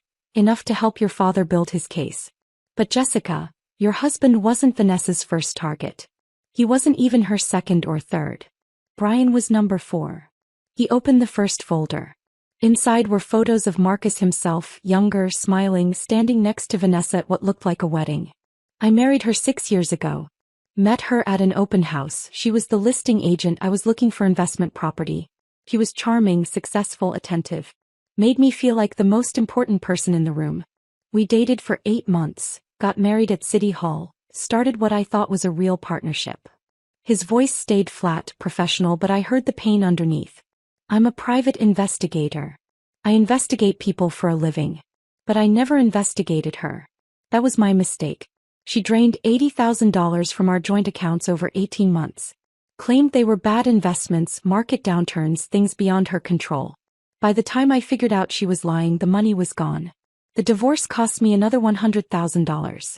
I was her learning curve, the one she practiced on. He opened the second folder. A photo of an older man, maybe 65, kind face, thinning hair. Thomas Bradley. Widower. Vanessa met him 2 years after our divorce. His wife had died of cancer, left him $300,000 in life insurance. He was lonely, vulnerable, grieving. Vanessa dated him for 4 months, played the role of supportive girlfriend, convinced him to invest in a real estate development opportunity she was managing. Exclusive investment, limited partners, guaranteed returns. Marcus pulled out documents, investment agreements, promissory notes, all professionally printed and completely fake. The opportunity didn't exist. She took his $300,000, strung him along for 6 months with fake updates, then disappeared. Thomas lost everything. Had a stress-related heart attack, died alone in his apartment. No criminal charges were ever filed because technically he'd willingly signed investment documents. The fraud was too sophisticated to prove. He opened a third folder. A professional headshot of a man in his 40s, expensive suit, confident smile. David Park. Businessman, married, owned 3 commercial properties in Portland. Vanessa targeted him last year.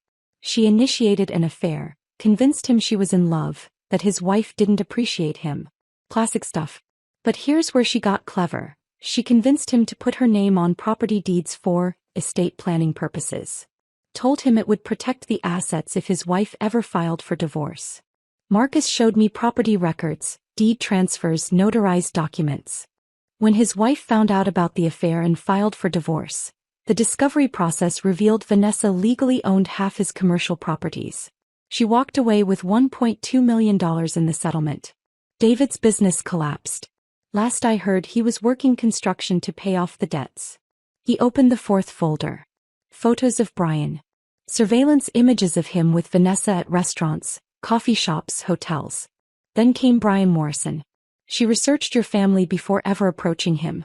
Real estate agents have access to property records most people don't know how to search. She pulled your father's holdings, traced acquisition dates, estimated current values. She knew you were sitting on millions before Brian did.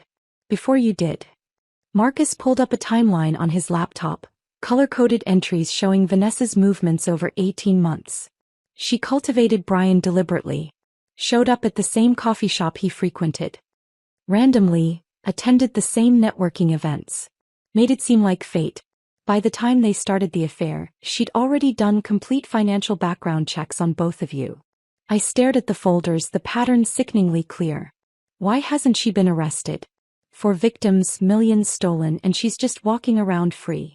Because she's careful. Everything looks consensual.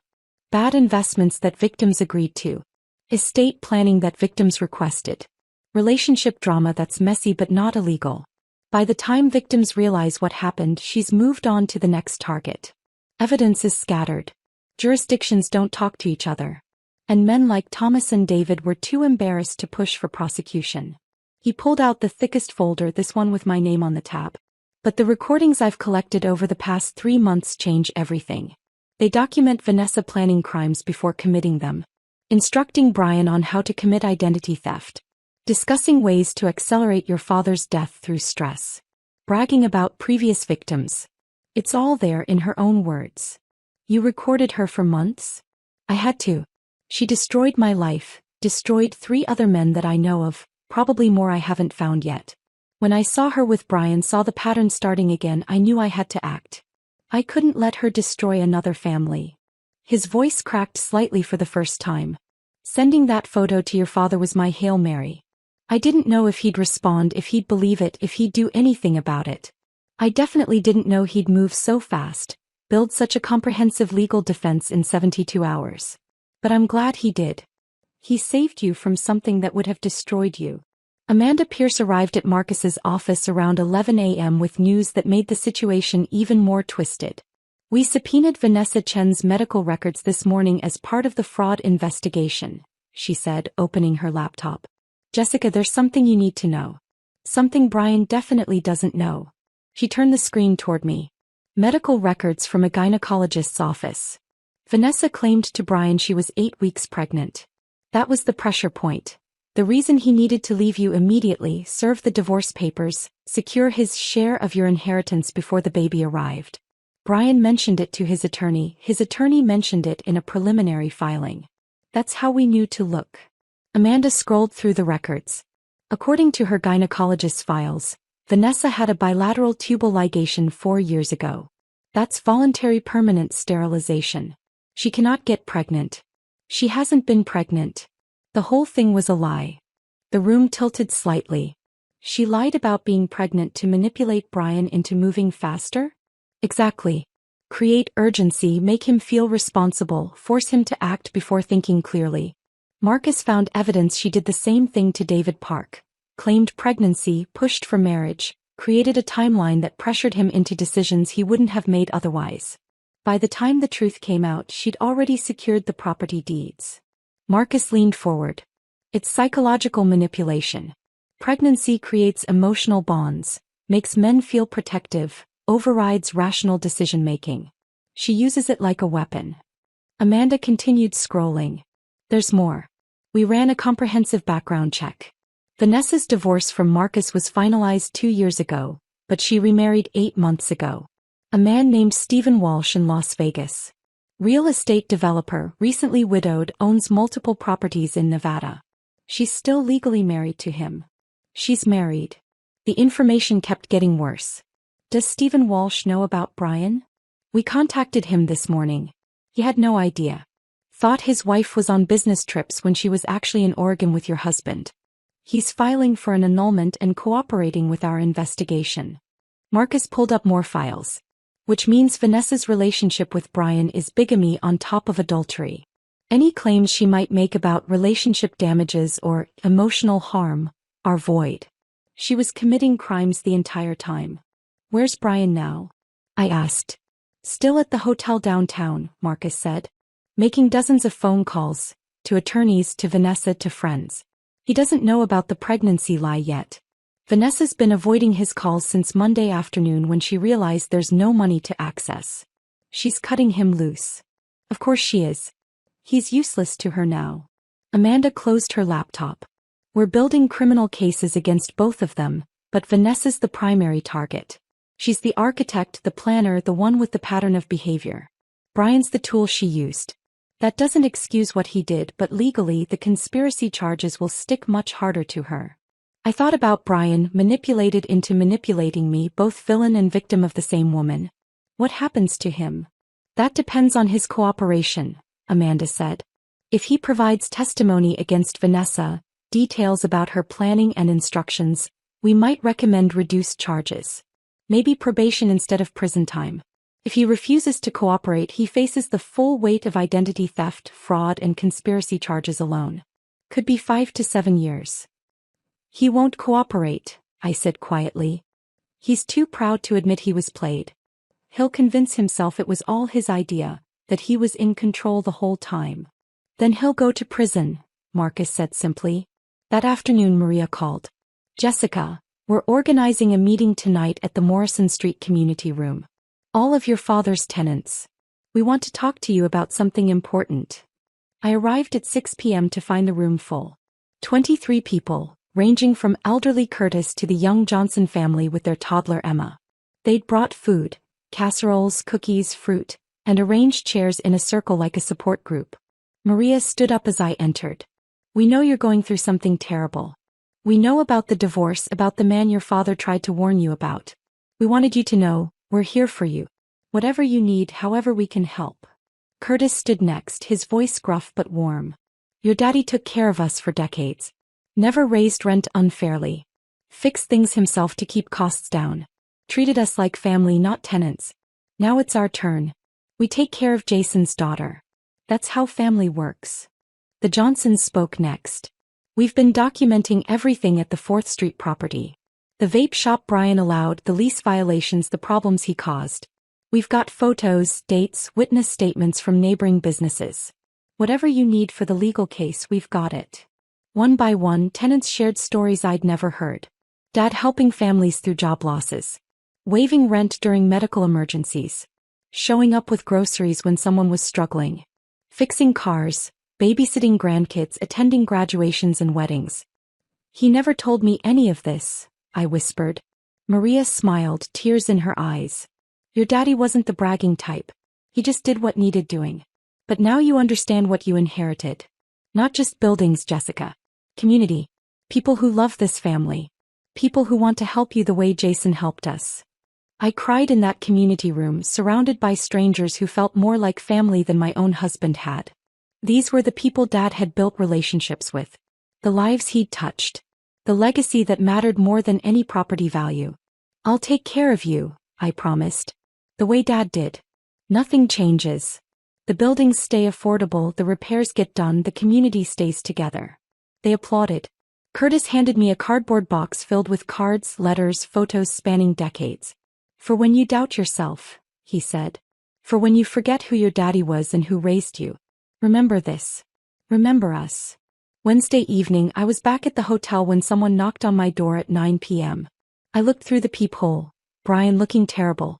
Unshaven, red eyes, wrinkled clothes like he'd slept in them. I opened the door with the chains still on. What do you want, Brian? Please. Just 5 minutes. I need to talk to you. Against my better judgment, I let him in. He sat on the edge of the bed, head in his hands, the picture of defeat. I messed up. I know I messed up. Vanessa played me. The pregnancy was fake. Did you know that? I know. She's not answering my calls. Her attorney sent me a cease and desist letter. She's claiming I harassed her, that the fraud was all my idea, that she's a victim. She's throwing me completely under the bus. I sat in the chair by the window, keeping distance between us. What did you expect? I don't know. I thought. He looked up, and for a brief moment I saw the man I'd married 7 years ago. Young, hopeful, full of dreams that never materialized. I thought your dad's money would fix everything. My failures, our problems, all of it. I thought if I could just access those properties, I could turn my life around, prove I wasn't worthless. So you committed fraud. Served me divorce papers at my father's funeral. Conspired with your mistress to steal my inheritance. When you say it like that. That's what you did, Brian. He started pacing. I know I can't fix this. I know you hate me. But Jess, they're going to arrest me. The prosecutor called my attorney. Identity theft, fraud, conspiracy. I could go to prison for years. You should have thought about that before opening credit cards in my name. I'm sorry. I'm so sorry. If I could take it back. But you can't. Sorry doesn't fix anything. He moved toward me, desperate. What if I testify against Vanessa? Give them everything she said, everything she planned? Will that help? Will you ask them to go easier on me? I looked at this man I'd shared 7 years with and felt nothing but tired. I'm not asking anyone to do anything for you, Brian. You made your choices. Now face the consequences. So that's it? You're just going to let me go to prison? I'm going to let the justice system do its job. He left without another word. I locked the door, feeling nothing. No satisfaction, no sadness. Just relief that it was finally over. Marcus called minutes later. Brian just left. Did he threaten you? No. He begged. It was pathetic. Good. Hotel security recorded the conversation. Hallway camera caught audio. He admitted to the fraud, admitted Vanessa manipulated him. Amanda will use that. I hung up and opened my laptop. Started researching property management courses, tenant rights laws, everything I'd need to know to run Dad's empire properly. The revenge was working. But that wasn't enough anymore. I had a legacy to build. Thursday morning, I was at a coffee shop near the hotel researching nonprofit incorporation procedures when Amanda called. We're moving forward. Arrest warrants signed this morning for both Brian Morrison and Vanessa Chin. Brian will be picked up this afternoon at his hotel. Vanessa's proving more difficult. She left town Tuesday night, but we've got alerts at airports and border crossings. We'll find her. My coffee went cold in my hands. This was really happening. When will I know? You'll know. Trust me, you'll know. By 3 p.m. my phone started buzzing nonstop. Text messages from people I barely knew. Missed calls from numbers I didn't recognize. I finally answered one. Sharon from the hospital billing department. Jessica. Oh my God, are you okay? It's all over the news. Your husband was arrested. They're saying fraud, identity theft, conspiracy. Is it true? I turned on the television in my hotel room. Local news, breaking story banner across the bottom of the screen. Brian Morrison, 34, was taken into custody this afternoon at a downtown hotel on multiple charges including identity theft, credit card fraud, and conspiracy to commit fraud. Morrison is accused of opening fraudulent accounts in his wife's name and conspiring with real estate agent Vanessa Chin to defraud his late father-in-law's estate. They showed footage of Brian being led out of the hotel in handcuffs, head down, refusing to look at cameras. He looked smaller somehow. Defeated in a way I'd never seen. The news anchor continued. This arrest is part of a larger investigation into Chin, who authorities say has targeted multiple victims over several years in elaborate financial schemes. Chin is currently wanted on multiple warrants and is believed to have fled the jurisdiction. My phone rang. Eleanor. Have you seen the news? I'm watching it now. Marcus's evidence opened everything up. Thomas Bradley's family heard about the arrest, came forward with their story. They're pushing for charges related to his death. Elder abuse, fraud, whatever will stick. David Park filed a civil suit this morning seeking to recover the $1.2 million Vanessa took in his divorce. The whole pattern is unraveling. I sat on the hotel bed watching my husband's arrest play on loop on 3 different news channels. Brian's attorney called me an hour ago, Eleanor continued. He's already negotiating a plea deal. Wants to offer full testimony against Vanessa in exchange for reduced charges. He's scared Jessica. Looking at serious prison time, and his attorney knows cooperation is his only path to a lighter sentence. Will he take it? Probably. Pride only goes so far when you're facing 7 years in prison. My guess is he'll serve 2 years, maybe 18 months with good behavior. Vanessa's another story. Have they found her? Not yet. But they will. She made a mistake leaving. It adds flight risk to the charges, makes bail nearly impossible. When they catch her, she's looking at 10 to 15 years minimum. The news switched to another story. I turned off the television. Eleanor, is it really over? The criminal proceedings are just beginning. But for you? Yes. The divorce will be finalized uncontested within 30 days. Brian has no claims to anything. Your father's estate is completely secure. You're free, Jessica. Free. The word should have felt triumphant. Instead it felt strange, almost hollow. I'd been operating in crisis mode for 2 weeks. Funeral, betrayal, legal warfare. Now what? What do I do now? Eleanor's voice softened. You live. You build. You become the woman your father knew you could be. Friday afternoon I finally dealt with Dad's truck. I'd been avoiding it, this last physical piece of him sitting in that parking lot behind Maria's duplex. But I couldn't leave it there forever. I drove to 7th Avenue, parked next to the old Ford pickup. The keys were still in the ignition where Dad had left them Thursday morning before his heart attack. Like he'd just run inside for a minute and would be right back. I climbed into the driver's seat. The smell hit me immediately. Motor oil, old coffee, the mint gum Dad always chewed to quit smoking decades ago. His electrician's toolbox sat in the truck bed, every tool organized exactly how he liked it. His thermos was in the cup holder, still containing coffee that had gone cold and moldy. I opened the glove compartment looking for the registration, needing to transfer the title. Insurance papers, a flashlight, his union card, and another envelope. My name written on it in Mom's handwriting. My hands shook as I opened it. The paper was yellowed, the edges soft with age. Mom's handwriting, distinctive and careful. Jessica, if you're reading this, I'm gone and you found the truck. Good. I wanted you to have one more thing from me, something I couldn't put in the official letter your father will give you. Your mother and I started buying properties right after she was diagnosed. She had 6 months, the doctor said. She made it 18 fighting every day. During those months she made me promise things. She said, Jason, we need to protect our baby girl. Build something that lasts. Build something nobody can take away from her. Every property I bought, I thought of your mother. Every repair I made myself, every tenant I helped, I was keeping my promise to her. She never got to see what we built, but she started it. The Morrison Street building? That was her idea. She saw the neighborhood changing, saw families who needed affordable housing, saw potential everyone else missed. The duplex on 7th Avenue where Maria lives? Your mother picked it out 3 days before she died. She was so weak she could barely walk, but she insisted we drive by it. She said, that will help someone, Jason. Buy it. She never got to see it renovated, but she knew it would matter. You inherited more than money, kiddo. You inherited your mother's vision and my stubbornness. Use them both. Build something that matters. Help people the way we tried to help you. And remember, we're always with you. Every building, every brick, every tenant who says thank you. That's us watching over you. I love you, Jessica. Mom loves you. Make us proud. Dad. I sat in that truck in a parking lot on a Friday afternoon and cried. For Dad. For Mom. For the family that had protected me even from the grave. For the legacy I'd almost lost and the responsibility I'd just inherited. 3 months passed. The initial chaos settled into routine. The divorce was finalized in October. Uncontested, quick, final. Brian pleaded guilty to identity theft and fraud charges, was sentenced to 2 years in minimum security prison.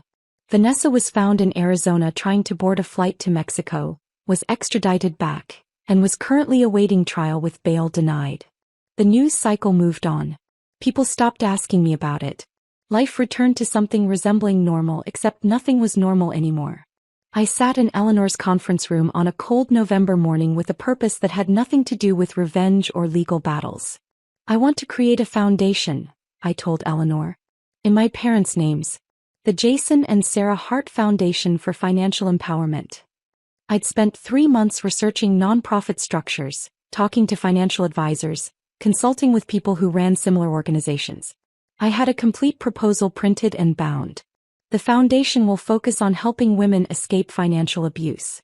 Free financial literacy classes. Emergency grants for women leaving dangerous situations. Mentorship programs pairing survivors with professionals who can teach them skills. Legal aid partnerships.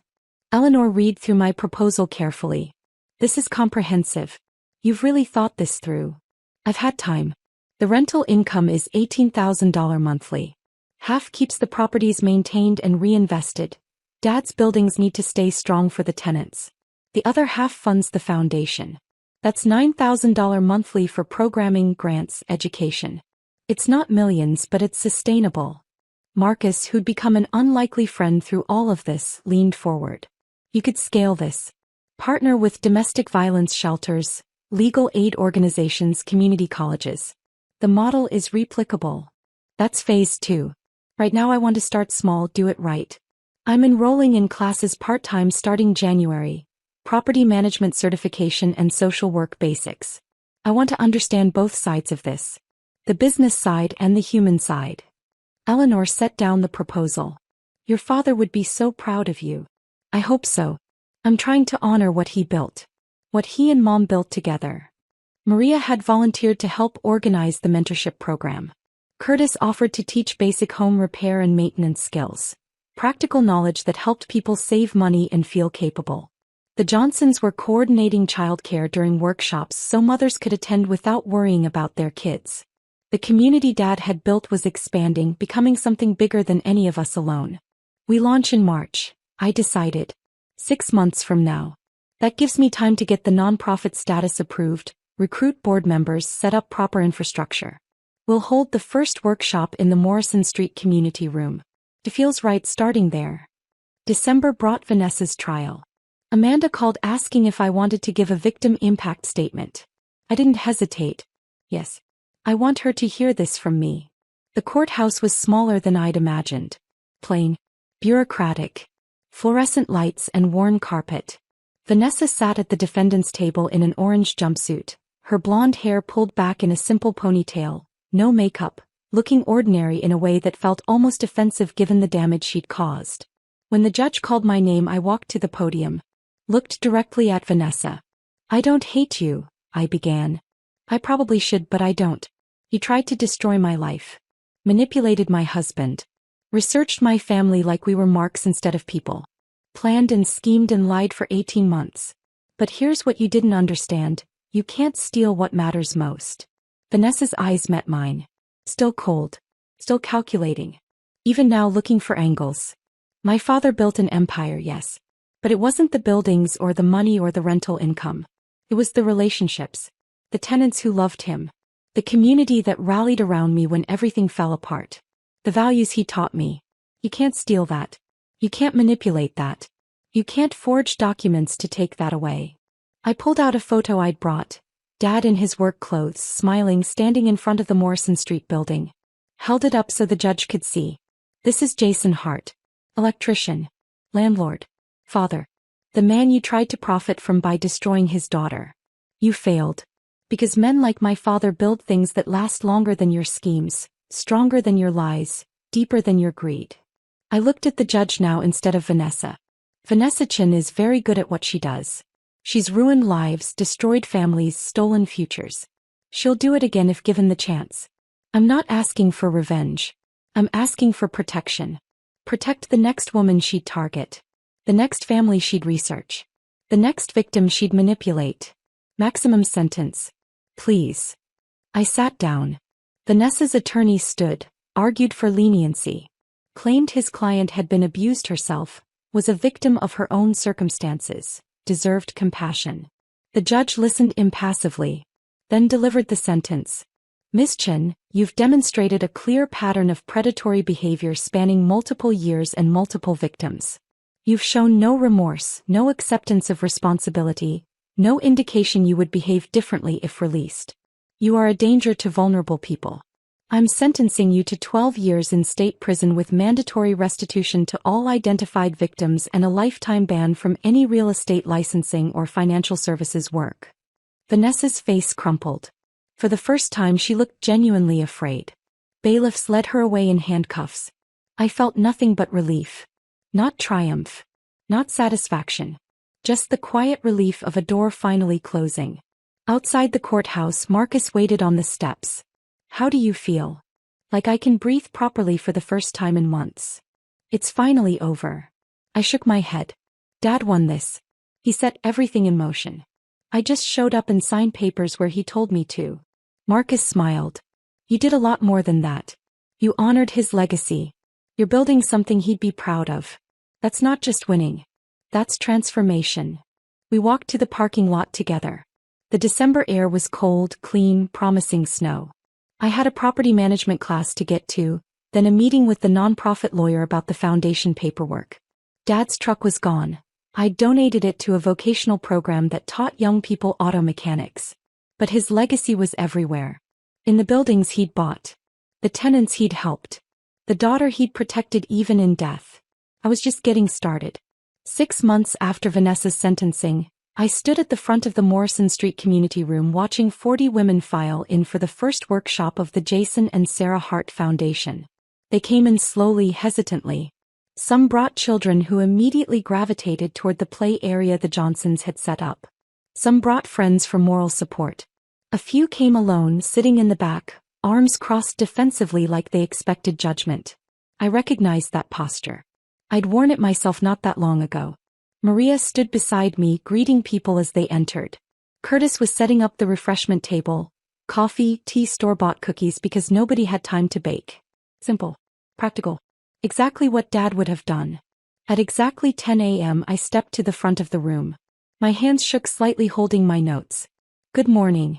My name is Jessica Morrison, and 6 months ago I discovered my husband had been committing identity theft and fraud for years. I also discovered my father had spent decades building something I never knew existed, specifically to protect me from exactly what was happening." The room went quiet. Women leaned forward. "I'm not sharing this for sympathy. I'm sharing it because every woman in this room has a story too. Stories of being controlled through money. Stories of not knowing what bills exist or what accounts are open in your name. Stories of being trapped because leaving means losing everything." A woman in the third row nodded, tears already forming. "This foundation exists because my father believed in building things that last. He believed in protecting family.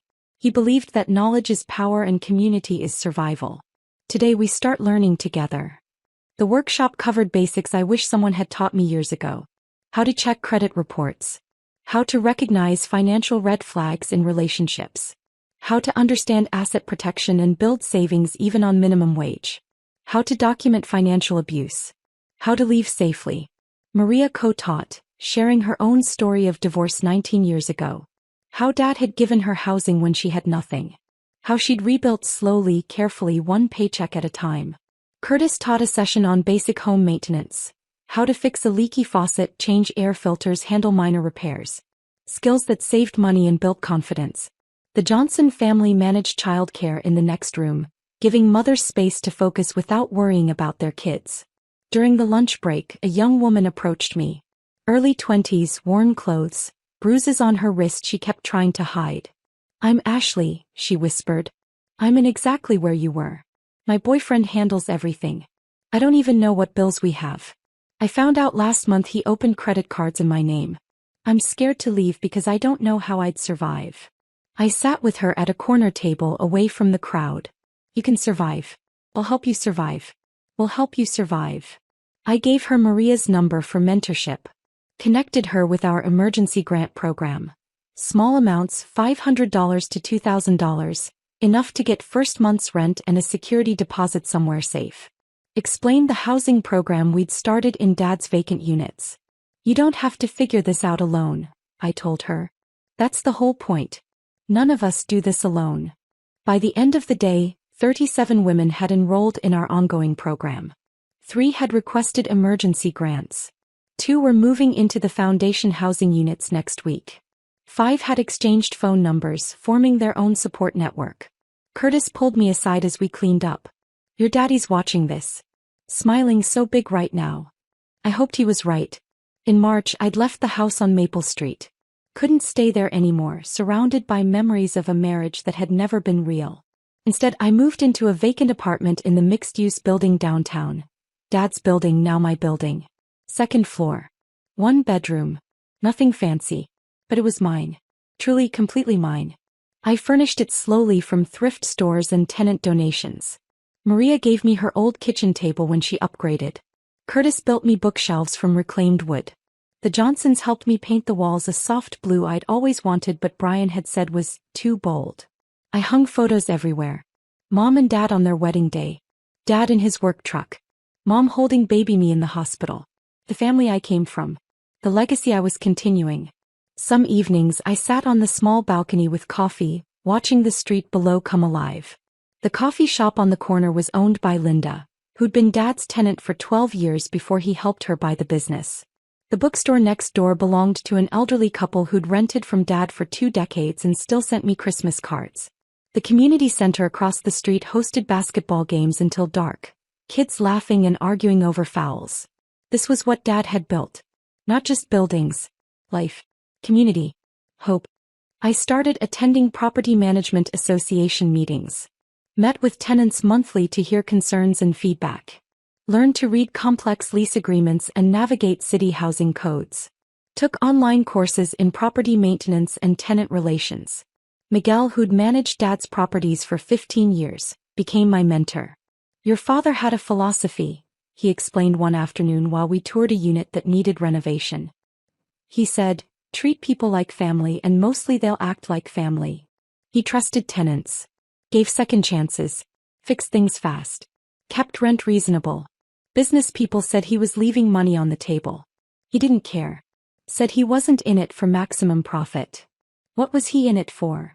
Miguel smiled. Maximum impact. He measured success by how many families stayed stable, how many kids graduated high school, how many people had safe homes. That was his return on investment. I kept that philosophy. Some real estate advisors I consulted said I could raise rents by 30% and still be below market rate. I didn't. Dad's tenants had been paying the same reasonable rates for years. That wasn't changing. By summer, I'd renovated 2 vacant units specifically for foundation participants leaving abuse. Furnished them with donated furniture. Included utilities. Gave women 6 months free to get back on their feet. Maria managed the program. 3 women had already moved in and were rebuilding their lives. In July, Eleanor forwarded me a letter from Central State Correctional Facility. Brian's handwriting on the envelope. I almost threw it away. Stood over the trash can in my apartment holding it, debating. Then I made coffee, sat on my balcony and opened it. "Jessica, I don't expect you to respond. I don't expect forgiveness. My therapist here says I need to take accountability. He's right. I was a terrible husband. Selfish. Delusional. Pooh. I blamed everyone, your dad, you, the economy, bad luck. Never myself. I married you because I knew your dad had money. That's the truth. I thought I loved you, but really I loved what you represented. Security. Potential inheritance. An easy path to success I hadn't earned. When Vanessa showed me how much your dad really had, I stopped seeing you as a person. You became an obstacle between me and money I felt entitled to. I'm sorry. You deserved a real partner. Someone who supported you, appreciated you, protected you. I was none of those things. Your father saw through me from day one. I resented him for it instead of trying to prove him wrong. Prison gives you time to think. To see clearly. You were the best thing in my life and I destroyed it chasing money that was never mine to claim. I heard about your foundation. About how you're helping women escape situations like the one Vanessa and I created for you. I'm proud of you. I know I have no right to be, but I am. You're everything I pretended to be, strong, purposeful, building something real. I have 18 months left. When I get out, I'm leaving town. Starting over somewhere nobody knows me. I owe you that. A clean break. I'm sorry. I wish I could take it back. I can't. But I can make sure you never have to see me again. Be happy, Jess. You earned it. Brian. I read it twice. Then I filed it in a folder with all the other documents from that nightmare time. Not forgiveness, but closure. He'd finally told the truth. That was something. The first anniversary of Dad's death fell on a Thursday, exactly like the day he died. I woke at dawn, drove to the cemetery where Mom and Dad were buried side by side. Simple headstones exactly as Dad had prearranged. No fuss. No drama. Just their names, dates, and the words, "Together always," on Mom's stone. I sat on the grass between them, morning sun warming my face. "Hey Dad." "Hey Mom." It's been a year. I updated them on everything. The foundation serving 60 women now. The property's thriving, every tenant current on rent. The community growing stronger. My classes. Halfway through property management certification, planning to start social work courses in the spring. I think I'm okay now. Took a while. I was angry for months. Angry at Brian for betraying me. Angry at Vanessa for targeting us. Angry at you, Dad, for dying and leaving me to handle everything alone. But I'm not angry anymore. I'm grateful. I pulled out Dad's letters, both of them worn soft from rereading. He knew. Somehow you knew you were dying. Knew what Brian was planning. Knew exactly what I'd need. You gave me money, yes. But more than that, you gave me purpose. A reason to build something that matters. A robin landed on Mom's headstone, red chest bright against gray granite. Mom, I wish I remembered you better. I was so young when you died. But Dad kept you alive in everything he did. Every property choice, every tenant relationship, every careful financial decision.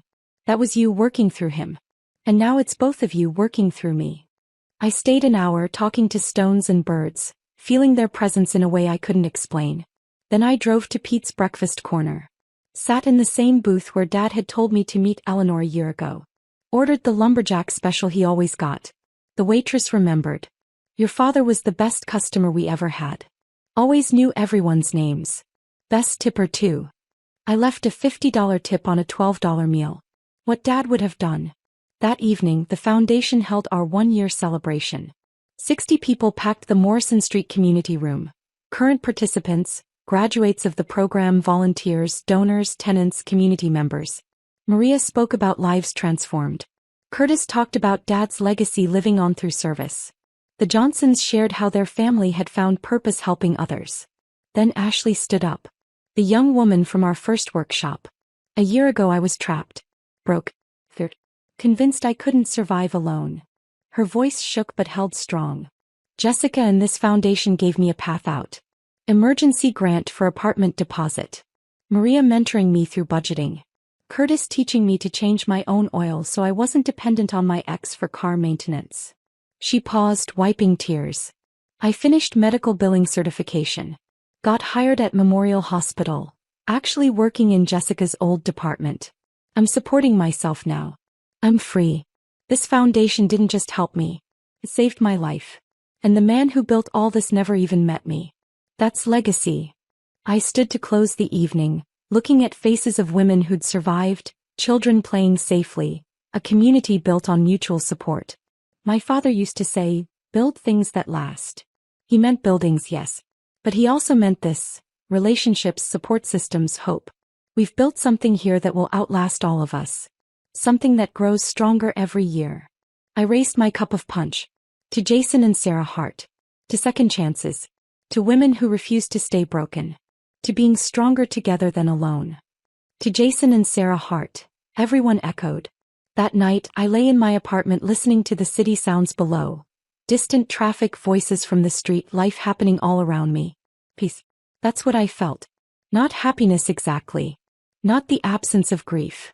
But peace. The acceptance that life gives you tragedies and gifts simultaneously, and what matters is what you build from both. Dad gave me $5 million. But his real gift was showing me who I could become. Not someone who inherited wealth. Someone who used it for something larger than herself. I fell asleep thinking about tomorrow's property inspection. Next week's workshop. Next month's tenant appreciation dinner. The life I was building, brick by brick, relationship by relationship. Exactly how Dad had taught me without words. The revenge I'd gotten wasn't destruction. It was reconstruction.